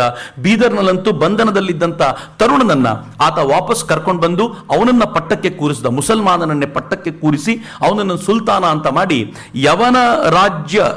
ಯವನ ರಾಜ್ಯ ಸ್ಥಾಪನಾಚಾರ್ಯ ಅನ್ನುವಂಥ ಬಿರುದನ್ನು ಪಡ್ಕೊಂಡ. ಕೃಷ್ಣದೇವರಾಯನಿಗೆ ಯವನ ರಾಜ್ಯ ಸ್ಥಾಪನಾಚಾರ್ಯ ಅಂತ ಯಾಕೆ ಕರೀತಾರೆ ಅಂತಂದ್ರೆ ಇದೇ ಕಾರಣಕ್ಕೋಸ್ಕರ. ಅವನನ್ನೂ ಕೂಡ ಅಲ್ಲಿ ಕೂರಿಸ್ದ ಅಂತ. ಅನೇಕ ಬಾರಿ ಮುಸಲ್ಮಾನರನ್ನು ಕಂಡ್ರೆ ಇವನಿಗೆ ಆಗ್ತಿರ್ಲಿಲ್ಲ ಅಂತ ಹೇಳ್ತಾರಲ್ಲ, ಅಪ್ಪಟ ಸುಳ್ಳೆ. ಯಾರು ಈ ದೇಶದ ಅಥವಾ ಈ ಹಿಂದೂಗಳನ್ನ, ಇಲ್ಲಿನ ಸಂಸ್ಕೃತಿಯನ್ನ ಅತ್ಯಂತ ತುಚ್ಛವಾಗಿ ಕಾಣ್ತಾರೋ ಅವರೆಲ್ಲರ ಜೊತೆಗೂ ಹಿಂಗೆ ನಡ್ಕೊಂಡಿದ್ದಾನಂತ. ನಮ್ಮ ಹೆಣ್ಣು ಮಕ್ಕಳ ಮೇಲೆ ಅತ್ಯಾಚಾರ ಮಾಡೋದು, ದೇವಸ್ಥಾನಗಳನ್ನು ಧ್ವಂಸಗೊಳಿಸೋದು ಅವರನ್ನು ಕಂಡ್ರೆ ಮಾತ್ರ ಅವನಿಗೆ ಯಾವತ್ತೂ ಆಗ್ತಿರಲಿಲ್ಲ. ಈತ ಎಷ್ಟು ಎಚ್ಚರಿಕೆಯಿಂದಿದ್ದ ಅಂತಂದ್ರೆ, ಪೋರ್ಚುಗೀಸರೊಂದಿಗೆ ಒಂದು ಸುಂದರವಾದ ಬಾಂಧವ್ಯವನ್ನು ಬೆಸೆದುಕೊಂಡಿದ್ದು ಯಾಕೆ ಅಂತಂದ್ರೆ, ಅಷ್ಟೂ ದಿನ ಇಂಟರ್ನ್ಯಾಷನಲ್ ರಿಲೇಷನ್ ಅಥವಾ ವ್ಯಾಪಾರಗಳೇನಿದ್ವು, ನಮ್ದು ಟ್ರೇಡ್ ಏನಿತ್ತು ಅದು ಅರಬ್ಬರ ಮೂಲಕ ನಡೀತಿತ್ತು. ಪೋರ್ಚುಗೀಸರು ಬಂದ ನಂತರ ಅವರ ಮೂಲಕ ಅಂತಾರಾಷ್ಟ್ರೀಯ ವಿಭಾಗಗಳಿಗೆ, ವ್ಯಾಪಾರಕ್ಕೆ ಅವನು ತನ್ನನ್ನು ತಾನು ತೆರೆದುಕೊಂಡ. ಹೀಗಾಗಿ ಪೋರ್ಚುಗೀಸರಿಗೂ ಹೆಂಗಾಗಿತ್ತು ಅಂತಂದ್ರೆ, ಕೃಷ್ಣದೇವರಾಯನನ್ನ ಅಥವಾ ಹಿಂದೂಗಳನ್ನ ಬಿಟ್ಟು ಇಲ್ಲಿ ಬೇರೆ ಏನು ಕೆಲಸ ಮಾಡುವಂತಿರಲಿಲ್ಲ. ಕೃಷ್ಣದೇವರಾಯ ಅಷ್ಟರ ಮಟ್ಟಿಗೆ ಅವರನ್ನ ಈಲ್ಡ್ ಆಗುವಂತೆ ಮಾಡಿದ್ದ. ಅದು ಕೃಷ್ಣದೇವರಾಯನ ಸಾಮರ್ಥ್ಯ. ಕೃಷ್ಣದೇವರಾಯ ಅವರಿಂದ ಅತ್ಯಂತ ಎತ್ತರದ, ನಾನು ನಿನ್ನೆ ಹೇಳಿದಂತೆ, ಕುದುರೆಗಳನ್ನು ಕೂಡ ಖರೀದಿ ಮಾಡಿ ತನ್ನ ಸೇನೆಯನ್ನ ಪ್ರಬಲವಾಗಿ ಸದಾಕಾಲ ಇಟ್ಟಿರ್ತಿದ್ದ. ಹೀಗೆ ಅವನು ತುಂಬಾ ಸಂಭ್ರಮದಿಂದ ಇರುವಂತ ಹೊತ್ತಿನಲ್ಲೇ ಈ ಆದಿಲ್ ಶಾಹಿ ಏನ್ ಮಾಡ್ದ, ನಾನು ಕೃಷ್ಣದೇವರಾಯನನ್ನ ಭೇಟಿ ಮಾಡಬೇಕು ಅಂತ ಕೇಳಿದ. ಸೋತಂತವನು ಭೇಟಿ ಮಾಡಬೇಕು ಅಂತ ಕೇಳಿದ ತಕ್ಷಣ ಇವನ ಆಸ್ಥಾನಕ್ಕೆ ಬಂದಾಗ ಕೃಷ್ಣದೇವರಾಯ ದರ್ಪದಿಂದ ಒಂದು ಮಾತನ್ನು ಹೇಳಿದ. ಇತಿಹಾಸಕಾರರು ಇದ್ರ ಬಗ್ಗೆ ತುಂಬಾ ಕ್ರಿಟಿಕಲ್ ಆಗಿ ಮಾತನಾಡ್ತಾರೆ. ಕೃಷ್ಣದೇವರಾಯ ಹೇಳಿದ, ಸೋತವನು, ಇಷ್ಟು ಧಿಮಾಕಿನಿಂದ ಮೆರೆದವನು ನನ್ನನ್ನು ಕಾಣಬೇಕು ಅಂತಾದರೆ, ನನ್ನನ್ನು ಮಾತನಾಡಬೇಕು ಅಂತಂದರೆ ನನ್ನ ಕಾಲಿಗೆ ಮುತ್ತಿಟ್ಟು ಬರಬೇಕು ಅಂತಂದ. ಇತಿಹಾಸಕಾರ ಏನು ಹೇಳ್ತಾರೆ ಗೊತ್ತೇನು? ಮುಂದೆ ವಿಜಯನಗರ ಪತನವಾಗಲಿಕ್ಕೆ ಕಾರಣ ಕೃಷ್ಣದೇವರಾಯನ ಈ ದರ್ಪದ ಮಾತುಗಳು ಅಂತ ಹೇಳ್ತಾರೆ. ಅವ್ರಿಗೊಂದು ಕಾರಣ ಬೇಕು. ಒಟ್ಟಾರೆ ಮುಸಲ್ಮಾನರು ತಪ್ಪೇ ಇಲ್ಲ, ಆಕ್ರಮಣಕಾರಿ ಮುಸಲ್ಮಾನರುಗಳು ಬಹಳ ಒಳ್ಳೆಯವರು, ಕೃಷ್ಣದೇವರಾಯನೇ ಒಂದು ತಪ್ಪು ಮಾಡ್ದ ಅಂತ. ಆದರೆ ಯಾವತ್ತಾದರೂ ಮೊಹಮ್ಮದ್ ಬಿನ್ ತುಘಲಕ್ ಗಂಡುಗಲಿ ಕುಮಾರರಾಮನಿಗಲ್ಲದೆ ಅನೇಕರಿಗೆ ತನ್ನ ಚಪ್ಪಲಿಯನ್ನು ಕೊಟ್ಟು ನಮಸ್ಕಾರ ಮಾಡಿ ಕಪ್ಪ ಒಪ್ಪಿಸು ಅಂತ ಹೇಳಿದನು ತಪ್ಪು ಅಂತ ಹೇಳಿದ್ರೇನು? ಮೊಹಮ್ಮದ್ ಬಿನ್ ತುಘಲಕ್ನ ನಾಶಕ್ಕೆ ಅದೇ ಕಾರಣ ಅಂತ ಹೇಳಿದ್ರೇನು? ಯಾವತ್ತಾದ್ರೂ ಅಕ್ಬರ್ ತಾನು ಮೀನಾ ಬಜಾರಿಗೆ ಹೋಗಿ, ದೆಹಲಿಯ ಮೀನಾ ಬಜಾರಿಗೆ ಆನೆ ಮೇಲೆ ಕುಳಿತುಕೊಂಡು ಹೋಗಿ ಅಲ್ಲಿ ನಿಂತಿದ್ದಂತ ಹಿಂದೂ ಹೆಣ್ಣು ಮಕ್ಕಳನ್ನ ಆಯ್ಕೆ ಮಾಡ್ಕೊಂಡು ಬರ್ತಿದ್ದ, ಇದಕ್ಕೋಸ್ಕರವೇ ಅಕ್ಬರ್ನ ಪತನವಾಯಿತು ಅಂತ ಹೇಳಿದ್ರೇನು? ದರ್ಪ ಹಿಂದೂಗಳಿಗೆ ಮಾತ್ರ ಇರಬಾರದು, ಮುಸಲ್ಮಾನರಿಗೆ ಇರಬೇಕು. ಅವ್ರು ಏನು ಮಾಡಿದ್ರು ನಡಿಬೋದು, ನಾವೇನೂ ಮಾಡಬಾರ್ದು, ಅದು ಪತನಕ್ಕೆ ಕಾರಣ ಅಂತ ಹೇಳೋದು. ಕೆಲವೊಂದ್ಸಲ ಈ ಇತಿಹಾಸದ ಅಲ್ಲಲ್ಲೇ ಹುಡುಕೋದಿದೆಯಲ್ಲ, ತಪ್ಪು ಅವರದ್ದು ಇಲ್ವೇ ಇಲ್ಲ, ತಪ್ಪು ಇವನದ್ದೇ ಅಂತ ಹೇಳುವಂಥ ಈ ಧೂರ್ತ ಪ್ರಯತ್ನ ಇದೆಯಲ್ಲ, ಇದು ಬಹಳ ಡೇಂಜರಸ್ ಇದು ಅಂತ. ಆದರೆ ಕೃಷ್ಣದೇವರಾಯ ಮಾತ್ರ ಅದು ಯಾವುದಕ್ಕೂ ತಲೆನೇ ಕೆಡಿಸ್ಕೊಳ್ತಾ ಇರಲಿಲ್ಲ. ಎಲ್ಲಿವರೆಗೂ ಅಂತಂದರೆ ಆದಿಲ್ ಶಾಹಿ ಆಮೇಲೆ ಬರಲಿಲ್ಲ ಅಂದಾಗ ಅಟ್ಟಿಸ್ಕೊಂಡು ಕೂಡ ಹೋಗಿದ್ದಂತೆ ಅವನು. ಮುಂದೆ ಕೃಷ್ಣದೇವರಾಯನ ಬದುಕು, ಅವನ ಕಾಲಘಟ್ಟ ಬಹಳ ಸುಂದರವಾಗಿರುವಂಥ ಕಾಲಘಟ್ಟ, ವೈಭವದ ಅರಸೊತ್ತಿಗೆ ಅವನದ್ದು. ಅವನ ಕಾಲದಲ್ಲಿ ರಾಯರ ರಸಿಕತನ ಅನ್ನೋದೇ ಫೇಮಸ್ ಆಗಿತ್ತು. ರಾಯರ ರಸಿಕತನ ಅಂತಂದ್ರೆ ಏನಂದ್ರೆ ಅವ್ರ ಅಂಗರಾಗಗಳನ್ನು ಬಳಕೊಳ್ಳೋದು ಏನು, ಅವರವರ ವೈಭವವೇ ತುಂಬ ಸುಂದರವಾಗಿರುವಂಥದ್ದು. ಆ ಥರದ ರಸಿಕತನ ಅವರಿಗಿತ್ತು ಅಂತ ಹೇಳ್ತಾರೆ. ಅಷ್ಟೇ ಅಲ್ಲ, ಕೃಷ್ಣದೇವರಾಯ ಎಂಥ ಸ್ಟ್ರಿಕ್ಟ್ ಆದ ಆಡಳಿತ ಒಂದಿತ್ತು ಅಂತಂದರೆ, ಕೆಲವು ಇತಿಹಾಸಕಾರರು ಹೇಳ್ತಾರೆ ರಾತ್ರಿ 10 ಗಂಟೆಗೆ ಅರಮನೆಯಿಂದ ಸದ್ದು ಬರ್ತಿತ್ತು. ಅದು ಸದ್ದು ಬಂದ ತಕ್ಷಣ ಎಲ್ಲರೂ ತಮ್ಮ ದೀಪಗಳನ್ನು ಆರಿಸಿ ಮಲ್ಕೊಳ್ಬೇಕಾಗಿತ್ತು ಅಂತ. ಬೆಳಗ್ಗೆ ಬೇಗ ಎದ್ದು ಕೃಷ್ಣದೇವರಾಯ ಅನೇಕ ಬಾರಿ ಶಾಸ್ತ್ರಗಳನ್ನು ಓದಿಸಿಕೊಳ್ತಿದ್ದ ಅಂತ ಹೇಳ್ತಾರೆ. ಕೃಷ್ಣದೇವರಾಯ ಅಷ್ಟು ಸ್ಟ್ರಿಕ್ಟ್ ಆಗಿರುವಂಥ ಬದುಕನ್ನು ಲೀಡ್ ಮಾಡಿದವನು, ಆದರೆ ಅತ್ಯದ್ಭುತವಾಗಿರುವಂಥ ಸಾಮ್ರಾಜ್ಯವನ್ನು ಕಟ್ಟಿದವನು. ಮುತ್ತು ರತ್ನಗಳ ರಾಶಿಯ ಕುರಿತಂತೆ ವೈಭವದ ಅರಸೊತ್ತಿಗೆ ಬಗ್ಗೆ ಹೇಳಬೇಕಾದಾಗ ಹೇಳೋದು, ಡೊಮಿಂಗೋ ಪಾಯಸ್ ಅಂತೂ ಹೇಳ್ತಾನೆ, ವಿಜಯನಗರ ಅಂತಂದ್ರೆ ಒಂದಲ್ಲ ಅನೇಕ ನಗರಗಳ ಸಮುಚ್ಚಯ ಅದು ಅಂತ, ನಗರಗಳಿಂದ ತುಂಬ ಹೋಗಿತ್ತು ಅಂತ. ಅಂದ್ರೆ ಪ್ರತಿ ನಗರವೂ ಕೂಡ ವೈಭವದಿಂದ ತುಂಬಿರುವಂತ ಒಂದು ಅದ್ಭುತವಾಗಿರುವಂತ ಸಾಮ್ರಾಜ್ಯ ಆಗಿತ್ತು ಅವನದ್ದು ಅಂತ ಹೇಳ್ತಾರೆ. ಮಂದಿರಗಳು, ವಾಸ್ತುಶಿಲ್ಪಗಳ ವಿಚಾರಕ್ಕೆ ಬಂದ್ರೆ, ವಿಜಯನಗರದವರು ತಮ್ಮ ವ್ಯಾಪ್ತಿಯಲ್ಲಿರುವಂತ ಯಾವುದೇ ಮಂದಿರಗಳಿರಲಿ ಆ ಮಂದಿರಗಳನ್ನು ಬಲಪಡಿಸಿದ್ರು. ನನಗೆ ಆಶ್ಚರ್ಯ ಅನ್ಸೋದು, ತಿರುಪತಿ, ಕಾಳಹಸ್ತಿ, ಶ್ರೀಶೈಲ, ಚಿದಂಬರಂ, ಕಾಂಚಿ, ಕುಂಭಕೋಣಂ ಇಲ್ಲೆಲ್ಲವೂ ಕೂಡ ಎದುರುಗಡೆ ಒಂದು ರಾಯ ಗೋಪುರ ನೋಡ್ತೀವಲ್ಲ, ಆ ಗೋಪುರ ಎಲ್ಲ ವಿಜಯನಗರದವ್ರ ಕೊಡುಗೆ ಅಂತ. ಅಲ್ಲೆಲ್ಲ ಗೋಪುರಗಳನ್ನು ನಿರ್ಮಾಣ ಮಾಡಿದವರು. ಗೋಪುರಗಳನ್ನು ನೀವು ಕಂಡಾಗ ಹೆಚ್ಚು ಕಡಿಮೆ ವಿಜಯನಗರದವರದ್ದು ಒಂದು ಛಾಪು ಅದರಲ್ಲಿ ಇರುತ್ತೆ ಅಂತ. ತಾನು ಅಧಿಕಾರಕ್ಕೆ ಬಂದ ತಕ್ಷಣ ಆತ ಮೊದಲು ವಿರೂಪಾಕ್ಷ ಮಂದಿರದ ಎದುರಿಗಿರುವಂತಹ ಗೋಪುರವನ್ನು ಕಟ್ಟಿಸಿಯೇ ಅಧಿಕಾರವನ್ನು ಸ್ವೀಕಾರ ಮಾಡಿದ್ದಂತೆ. ಅವನ ಕಾಲದಲ್ಲಿ ಹಜಾರರಾಮ ದೇವಾಲಯ ಅಲ್ಲಿ ಕಟ್ಟಲಿಕ್ಕೆ ಶುರುವಾಯಿತು. ಆತ ದೇವಾಲಯಗಳು ಯಾವುದೋ ಒಂದು ಪುಟ್ಟಕ್ಕಿದ್ರೆ ಆ ದೇವಾಲಯಗಳಿಗೆ ಏನ್ ಮಾಡ್ತಿದ್ದಂತೆ ಗೊತ್ತಾ, ಬರೀ ವಿಜಯನಗರದಲ್ಲ, ಸುತ್ತಮುತ್ತ ಎಲ್ಲಾದ್ರೂ ಕೂಡ ಆ ದೇವಾಲಯಗಳಿಗೆ ಆತ ಬೇರೆ ಬೇರೆ ಸಭಾ ಮಂಟಪ, ಆತ ವಿವಾಹ ಮಂಟಪವನ್ನ, ವಸಂತ ಮಂಟಪವನ್ನೆಲ್ಲ ಕಟ್ಟಿಸಿ ಆ ದೇವಸ್ಥಾನದ ವಿಸ್ತಾರ ಮಾಡ್ತಿದ್ದ. ಬೇರೆ ಕಡೆಗಳಲ್ಲಿ ಬಹುಶಃ ಚಾಲುಕ್ಯರ ಕಾಲದಲ್ಲೂ ಕೂಡ ನಾವು ಕೆತ್ತನೆಗಳನ್ನ ಬಳಪದ ಕಲ್ಲದಲ್ಲಿ ನೋಡ್ತೀವಿ, ಆದರೆ ವಿಜಯನಗರದಲ್ಲಿ ಬಳಪದ ಕಲ್ಲು ಇರಲಿಲ್ಲ, ಕಠಿಣವಾದ ಕಲ್ಲೇ. ಯಾಕೆ ಕಠಿಣವಾದ ಕಲ್ಲು ಅಂತಂದ್ರೆ ನಿರಂತರ ಆಕ್ರಮಣಕ್ಕೊಳಗಾಗುತ್ತಲ್ಲ, ಸಾಧಾರಣವಾದ ಕಲ್ಲುಗಳೆಲ್ಲ ಆಗಬಾರ್ದು ಅಂತ. ವಿಜಯನಗರಕ್ಕೆ ನೀವು ಹೋದರೆ ಗಮನಿಸಬೇಕಾಗಿರುವಂಥ ಮತ್ತೊಂದು ಸೂಕ್ಷ್ಮ ಸಂಗತಿ ಇದೆ.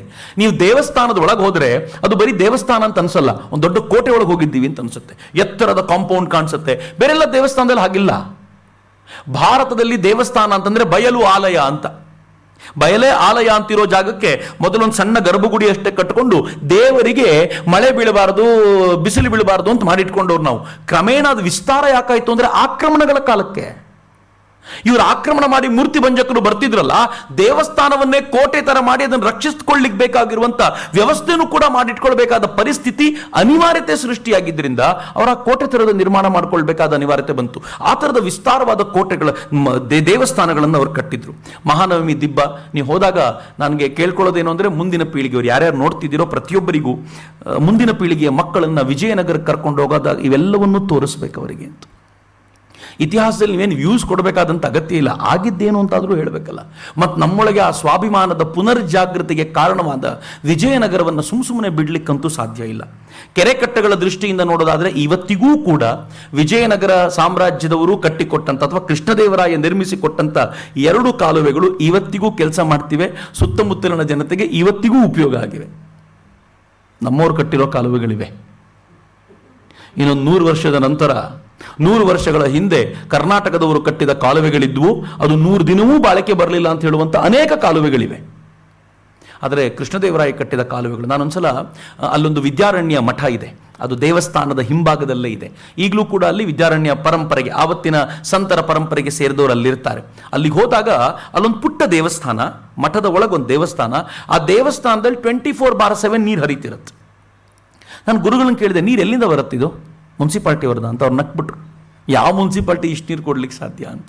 ಮತ್ತು ಎಲ್ಲಿಂದ ಬರುತ್ತೆ ಅಂತ ಕೇಳಿದರೆ, ವಿಜಯನಗರದ ಅರಸರು ಕೃಷ್ಣದೇವರಾಯನ ಕಾಲಕ್ಕೆ ತುಂಗಭದ್ರೆಗೆ ಎತ್ತರವಾಗಿರುವಂಥ ಒಂದು ಜಾಗವನ್ನು, ಎಲ್ಲಿ ಯಾವಾಗಲೂ ನೀರಿರುತ್ತೋ ಅಂಥ ಜಾಗವನ್ನು ಗುರುತಿಸಿ ಆ ಜಾಗದಿಂದ ಇಲ್ಲಿಗೊಂದು ಕಾಲುವೆ ತೋಡಿದ್ದಾರೆ. ಅದೇನಾಗುತ್ತೆ ಅಂತಂದರೆ, ನೇರವಾಗಿ ಮೊದಲು ಆ ದೇವಸ್ಥಾನಕ್ಕೆ ಹೋಗುತ್ತೆ. ದೇವಸ್ಥಾನದಲ್ಲಿ ಭಗವಂತನ ಪ್ರದಕ್ಷಿಣೆ ಹಾಕ್ಕೊಂಡು ಆನಂತರ ಈ ಮಠದ ದೇವಸ್ಥಾನದಲ್ಲಿ ಪ್ರದಕ್ಷಿಣೆ ಹಾಕ್ಕೊಂಡು ಮೇನ್ ಟೆಂಪಲ್ಗೆ ಬರುತ್ತೆ. ಅಲ್ಲಿಂದ ದಾಸೋಹ ಕೇಂದ್ರಕ್ಕೆ ಹೋಗುತ್ತೆ. ಅಲ್ಲಿ ಮುಂದೆ ಅದು ಇದಾಗಿ ಹರಿಯುತ್ತೆ, ಕಾಲುವೆಯಾಗಿ ಹರಿಯುತ್ತೆ ಅಂತ. ಏನು ಸುಂದರವಾದ ವ್ಯವಸ್ಥೆ! ಯಾವ ವ್ಯವಸ್ಥೆ ಇವತ್ತು ಆಲೋಚನೆ ಮಾಡ್ಲಿಕ್ಕೆ ಸಾಧ್ಯ ಇಲ್ವೋ ಅದನ್ನು ಆವತ್ತು ಯೋಚನೆ ಮಾಡಲಾಗಿತ್ತು ಮಿತ್ರ. ಈಗ ಯೋಚನೆ ಮಾಡಿ, ವಿಜಯನಗರದ ಸಾಮ್ರಾಜ್ಯ ಒಂದು 200-250 ವರ್ಷಗಳ ಕಾಲ ಇತ್ತಲ್ಲ, 250 ವರ್ಷಗಳ ಕಾಲದಲ್ಲಿ ಯುದ್ಧಗಳನ್ನು ಮಾಡದಷ್ಟೇ ಅವರು ಹಿಂದೂ ಸಾಮ್ರಾಜ್ಯದ ತಾಕತ್ತೇನು ಅಂತ ಅಂತರಂಗದಲ್ಲೂ ತೋರಿಸಿದ್ರಲ್ಲ, ಇದು ಬಹಳ ವಿಶೇಷ ಅಂತ. ಬುಕ್ಕರಾಯ ಸಮುದ್ರ, ವ್ಯಾಸರಾಯ ಸಮುದ್ರ, ಕೃಷ್ಣರಾಯ ಸಾಗರ ಇವೆಲ್ಲವೂ ಕೂಡ ಅವರ ಕಾಲದ್ದೇ. ಇನ್ನು ಸೇನೆಯ ವಿಚಾರವನ್ನಂತೂ ನಾನು ಆಗಲೇ ಹೇಳ್ತಿದ್ದೀನಿ. ಆದರೆ ಇಷ್ಟೆಲ್ಲ ಆದ ನಂತರವೂ ಕೂಡ ಕೃಷ್ಣದೇವರಾಯನ ಕೊನೆಗಾಲ ಚೆನ್ನಾಗಿರಲಿಲ್ಲ. ಅವನ ಕೊನೆಗಾಲದಲ್ಲಿ ಹೆಂಗಾಗೋಯ್ತು ಅಂತಂದರೆ, ಮಂತ್ರಿ ತಿಮ್ಮಣ್ಣ ನಾಯಕನೊಂದಿಗೆ ಆತನ ವಿರಸ ಬೆಳೆದು ಆತ ಹೆಲ್ತನ್ನು ಹಾಳು ಮಾಡಿಕೊಂಡು ಅಷ್ಟಾದಾಗ್ಯೂ ಕೂಡ ಅವನಿಗೆ ಹೆಲ್ತ್ ಚೆನ್ನಾಗಿಲ್ಲ, ಈಗ ಅವ್ನು ದಾಳಿ ಮಾಡಲಿಕ್ಕೆ ಸಾಧ್ಯ ಇಲ್ಲ ಅಂತ ಶತ್ರುಗಳು ದಾಳಿ ಮಾಡಿದಾಗ ಸ್ವತಃ ಕೃಷ್ಣದೇವರಾಯ ತಾನೇ ಸೇನೆ ತಗೊಂಡು ಮುಂದಕ್ಕೆ ಹೋದಂತೆ. ಶತ್ರುಗಳು ಕೃಷ್ಣದೇವರಾಯ ಬರ್ತಾನೆ ಅಂತ ಗೊತ್ತಾದಾಗ ಅರ್ಧದಲ್ಲೇ ವಾಪಸ್ ಓಡೋದ್ರಂತೆ. ಕೃಷ್ಣದೇವರಾಯನ ಚಾಕಚಕ್ಯತೆ ಹಂಗಿತ್ತು. ಯುದ್ಧ ಮಾಡೋದಲ್ಲದೆ ಆ ಕ್ಷಣಕ್ಕೆ ಯುದ್ಧದ ಆ ಸ್ಟ್ರಾಟಜಿನ ಚೇಂಜ್ ಮಾಡಬಲ್ಲಂಥ ತಾಕತ್ತಿತ್ತಲ್ಲ, ಅಂಥ ತಾಕತ್ತನ್ನು ಕೃಷ್ಣದೇವರಾಯ ಹೊಂದ್ಕೊಂಡಿದ್ದ. ಅವನ ನಂತರ ಅಳಿಯ ರಾಮರಾಯ ಅಧಿಕಾರಕ್ಕೆ ಬರ್ತಾನೆ. ಅಳಿಯ ರಾಮರಾಯನ ಕಾಲಕ್ಕೆ ವಿಜಯನಗರ ನಾವು ಕಳ್ಕೊಳ್ತೀವಿ. ವಿಜಯನಗರ ಕಳ್ಕೊಳ್ಳುವಂಥ ಈ ಸಂಗತಿ ಹೇಳಬೇಕಾದಾಗ ಭಾಳ ದುಃಖದ ಸಂಗತಿಯೇ. ಈಗಲೂ ಭಾಳ ಸಂಕಟ ಅನಿಸುತ್ತೆ. ಯಾಕೆ ಅಂತಂದರೆ, ಇಂಥದ್ದೊಂದು ವೈಭವದ ಒಂದು ರಾಜಮನೆತನವನ್ನು ಕಳ್ಕೊಳ್ಳೋದಿದೆಯಲ್ಲ, ಅಳಿಯ ರಾಮರಾಯ ಏನು ವೀಕ್ ಆಗಿರುವಂಥ ರಾಜನಾಗಿರಲಿಲ್ಲ, ಆದರೆ ಅತ್ಯುತ್ಸಾಹಿಯಾಗಿದ್ದ ಅಂತಾರೆ ಇತಿಹಾಸಕಾರರು. ಅವನ ಸೇನೆಯಲ್ಲಿ ಮುಸಲ್ಮಾನರು ಇದ್ದರು. ವಿಜಯನಗರದ ಸೇನೆಯಲ್ಲಿ ಮುಸಲ್ಮಾನರಿಲ್ಲ ಅಂತೇನಿಲ್ಲ. ಒಬ್ಬ ಇತಿಹಾಸಕಾರ ಹೇಳ್ತಾನೆ, ಪ್ರೌಢದೇವರಾಯನ ಸೇನೆಯಲ್ಲಿದ್ದಂಥ ಒಬ್ಬ ಮುಸಲ್ಮಾನ ತನ್ನ ಹಳ್ಳಿಯಲ್ಲಿ ಪ್ರೌಢದೇವರಾಯನಿಗೆ ಒಂದು ಮಂದಿರವನ್ನು ಕಟ್ಟಿಸಿದ್ದ ಅಂತ ಆ ಪರಿ ಇದ್ರೋರು ಅಂತ ಹೇಳ್ತಾರೆ. ಮುಸಲ್ಮಾನರಲ್ಲಿದ್ದರು ಸಹಜವಾಗಿ. ಆದರೆ ಈತನಿಗೆ ಹೇಗಿತ್ತು ಅಂತಂದರೆ, ಅಳಿಯ ರಾಮರಾಯ ಹೇಗೆ ಮುಸಲ್ಮಾನರ ಜೊತೆ ಇದ್ದ ಅಂತಂದರೆ, ಆದಿಲ್ ಶಾಹಿಗಳು, ಕುತುಬ್ ಶಾಹಿಗಳಾಗಲಿ, ಬಹಮನಿಗಳಾಗಲಿ ಇವರನ್ನ ತಮ್ಮ ನಡುವೆ ಪ್ರಾಬ್ಲಮ್ ಆದಾಗ ಸಾಲ್ವ್ ಮಾಡ್ಲಿಕ್ಕೆ ಕರ್ಕೊಳ್ತಿದ್ರು ಅಂತ. ಈ ನೆಪದಲ್ಲೇ ಅನೇಕ ಆ ಪ್ರದೇಶಗಳನ್ನು ಅವನು ವಶಪಡಿಸಿಕೊಂಡಿದ್ದ. ಆದರೆ ಅವರೆಲ್ಲರೂ ಕತ್ತಿಯಂತೂ ಮಸಿತಾ ಇದ್ದರು. ಏನಕ್ಕೆ ಕತ್ತಿ ಮಸಿತಾ ಇದ್ರು ಅಂತಂದರೆ, ಹೇಗಾದರೂ ಮಾಡಿ ನಮ್ಮ ನಡುವೆ ಇರುವಂಥ ಈ ಹಿಂದೂ ಸಾಮ್ರಾಜ್ಯವನ್ನು ಧ್ವಂಸಗೊಳಿಸಲೇಬೇಕು ಅಂತ. ಹಿಂದೂಗಳ ಪ್ರಾಬ್ಲಮ್ ಏನು ಗೊತ್ತೇನು? ನಮಗೆ ಡಿವೈಡ್ ಆಗಲಿಕ್ಕೆ 100 ಕಾರಣ ಸಿಗತ್ತೆ. ಮುಸಲ್ಮಾನರಿಗೆ ಒಂದಾಗಲಿಕ್ಕೆ ಒಂದೇ ಕಾರಣ, ನಾವು ಮುಸಲ್ಮಾನರು ಅಂತ. ಅಂಬೇಡ್ಕರ್ ಇದನ್ನು ಹೇಳ್ತಾರೆ. ಅವರ ಬ್ರದರ್ಹುಡ್ ಇದೆಯಲ್ಲ, ಬಹಳ ವಿಶೇಷವಾಗಿರುವಂಥದ್ದು. ಅವರು ಮುಸಲ್ಮಾನ ಯಾವ ದೇಶದಿಂದ ಬಂದರು, ಒಬ್ಬ ಮುಸಲ್ಮಾನ ಅಂಥೇಳಿ ಪಾಕಿಸ್ತಾನದ ಮುಸಲ್ಮಾನ, ಇಲ್ಲಿರುವಂಥ ಒಬ್ಬ ಅಂಬೇಡ್ಕರ್ ಹೇಳುವಂಥ ಮಾತಿದು. ಅವರು ದೇಶಗಳನ್ನು ಬೇರೆ ಹೇಳ್ತಾರೆ, ಆದರೆ ಮತಿತಾರ್ಥ ಇದೆ. ಪಾಕಿಸ್ತಾನದ ಮುಸಲ್ಮಾನ ಭಾರತಕ್ಕೆ ಬಂದು ಇಲ್ಲಿನೊಬ್ಬ ಮುಸಲ್ಮಾನನ ಮನೆಯಲ್ಲಿ, ನಾನು ಮುಸಲ್ಮಾನ ನೀನು ಮುಸಲ್ಮಾನ ಅಂದರೆ ಬಾ ಮನೇಲಿದ್ದೋಗು, 4 ದಿನ ಇದ್ದೋಗು ಅಂತ. ನಾನು ಶ್ರೀಲಂಕಾದ ಹಿಂದೂ ಅಂತ ನಮ್ಮನೆಗೆ ಯಾರಾದರೂ ಬಂದರೆ ನಾವು ಬಿಡ್ತೀವಿ ಅನ್ಸುತ್ತೇನು? ಆ ಹಿಂದೂ ಅನ್ನುವಂಥ ಆ ಥ್ರೆಡ್ ಇದೆಯಲ್ಲ, ಅಷ್ಟು ಸ್ಟ್ರಾಂಗ್ ಆಗಿಲ್ಲ. ಇವರು ಎಷ್ಟು ಸ್ಟ್ರಾಂಗ್ ಆಗಿ ಆ ಥ್ರೆಡ್ಡನ್ನು ಉಳಿಸ್ಕೊಂಡಿದ್ರು ಅಂತಂದರೆ, ಗಿಲಾನಿ ಸಹೋದರರು, ಇಬ್ಬರು ಗಿಲಾನಿ ಸಹೋದರರು, ಅವರನ್ನು ರಾಮರಾಯ ತನ್ನ ಜೊತೆ ಇಟ್ಕೊಂಡಿದ್ದಲ್ಲದೆ 89,000 ಸೇನೆಯ 2 ಸೇನೆಗಳ ಪ್ರಮುಖ ಮಾಡಿಟ್ಟಿದ್ದ ಅವರನ್ನು. ಯುದ್ಧಕ್ಕೆ ಅಂತ ಇರುವಂಥ ಎಲ್ಲ ಮುಸಲ್ಮಾನರು 5 ಕಡೆಯಿಂದ ಒಟ್ಟಾಗಿ ಬಂದು ಇವ್ರ ಮೇಲೆ ಮುಗಿಬಿದ್ದಾಗ ಅತ್ಯುತ್ಸಾಹದಿಂದ ತಾನೇ ನುಗ್ಗಿದ. ಯುದ್ಧದಲ್ಲಿ ಇವ್ರು ಗೆದ್ಬಿಟ್ರು ಅಂತ ಎಲ್ಲರೂ ಅಂದ್ಕೊಂಡಿದ್ರು. ಆ ಹೊತ್ತಿಗೆ ಸರಿಯಾಗಿ ಈ ಗಿಲಾನಿ ಸಹೋದರರು ಏನಿದ್ದಾರೆ, ಈ ಕಡೆಯಿಂದ ಪಾರ್ಟಿ ಚೇಂಜ್ ಮಾಡಿ ಆ ಕಡೆಗೆ ಹೋಗ್ಬಿಟ್ರು. ಏನು ಆಗ್ತಿದೆ ಅಂತ ಗೊತ್ತಾಗೋದ್ರ ವೇಳೆಗೆ ಒಳಗಿದ್ದವರೇ ಕಡಿಲಿಕ್ಕೆ ಶುರು ಮಾಡಿದ್ರು. ಅದರ ಪರಿಣಾಮ ಅಳಿಯ ರಾಮರಾಯನ ಆನೆ ಮೇಲೆ ಕೂತಿದ್ದ ಅಳಿಯ ರಾಮರಾಯನ ತಲೆಯನ್ನು ಕಡಿದು ಯಾರೋ ಒಬ್ಬ ಅದನ್ನು ಈಟಿ ಮೇಲೆ ಹಿಡ್ಕೊಂಡ. ವಿಜಯನಗರದ ಸೇನೆ ರಾಜನನ್ನು ಕಳ್ಕೊಂಡಾಗ ಗಾಬರಿ ಆಗೋಯ್ತು. ಮುಂದೇನು ಅಂತ ಗೊತ್ತಾಗದೆ ಚಲ್ಲಾಪಿಲ್ಲಿಯಾಗಿ ಓಡೋಯ್ತು. ಅದರ ಪರಿಣಾಮ ಇಡೀ ವಿಜಯನಗರ ಧ್ವಂಸಗೊಳ್ತು. ವಿಜಯನಗರ ಧ್ವಂಸದ ಕಥನ ಹೇಳಬೇಕು ಅಂದರೆ ಬಹಳ ಕಷ್ಟ. ಆದರೂ ಕೂಡ ನಾವು ತಿಳ್ಕೊಂಡಿರಬೇಕು. ಯಾಕೆ ಅಂತಂದರೆ, ಆ ಧ್ವಂಸ ಹೇಗಾಯಿತು ಅನ್ನೋದನ್ನು ವಿದೇಶಿ ಯಾತ್ರಿಕರು ಕೂಡ ನಮ್ಮ ಹತ್ರ ಬಣ್ಣಿಸ್ಲಿಕ್ಕೆ ಸಾಧ್ಯ ಇಲ್ಲ ಅಂತ ಕಣ್ಣೀರಿಟ್ಕೊಂಡು ಹೇಳುವಂಥ ಅತ್ಯಂತ ವಿಕಟವಾಗಿರುವಂಥ ಪರಿಸ್ಥಿತಿ ಅದು. ನಾನು ನಾಳೆ ನಿಮ್ಮ ಜೊತೆ ಅದನ್ನು ಹಂಚ್ಕೊಳ್ತೀನಿ. ಅಲ್ಲಿವರೆಗೂ ನಮಸ್ಕಾರ. ವಂದೇ ಮಾತರಂ. ಜೈ ಹಿಂದ್.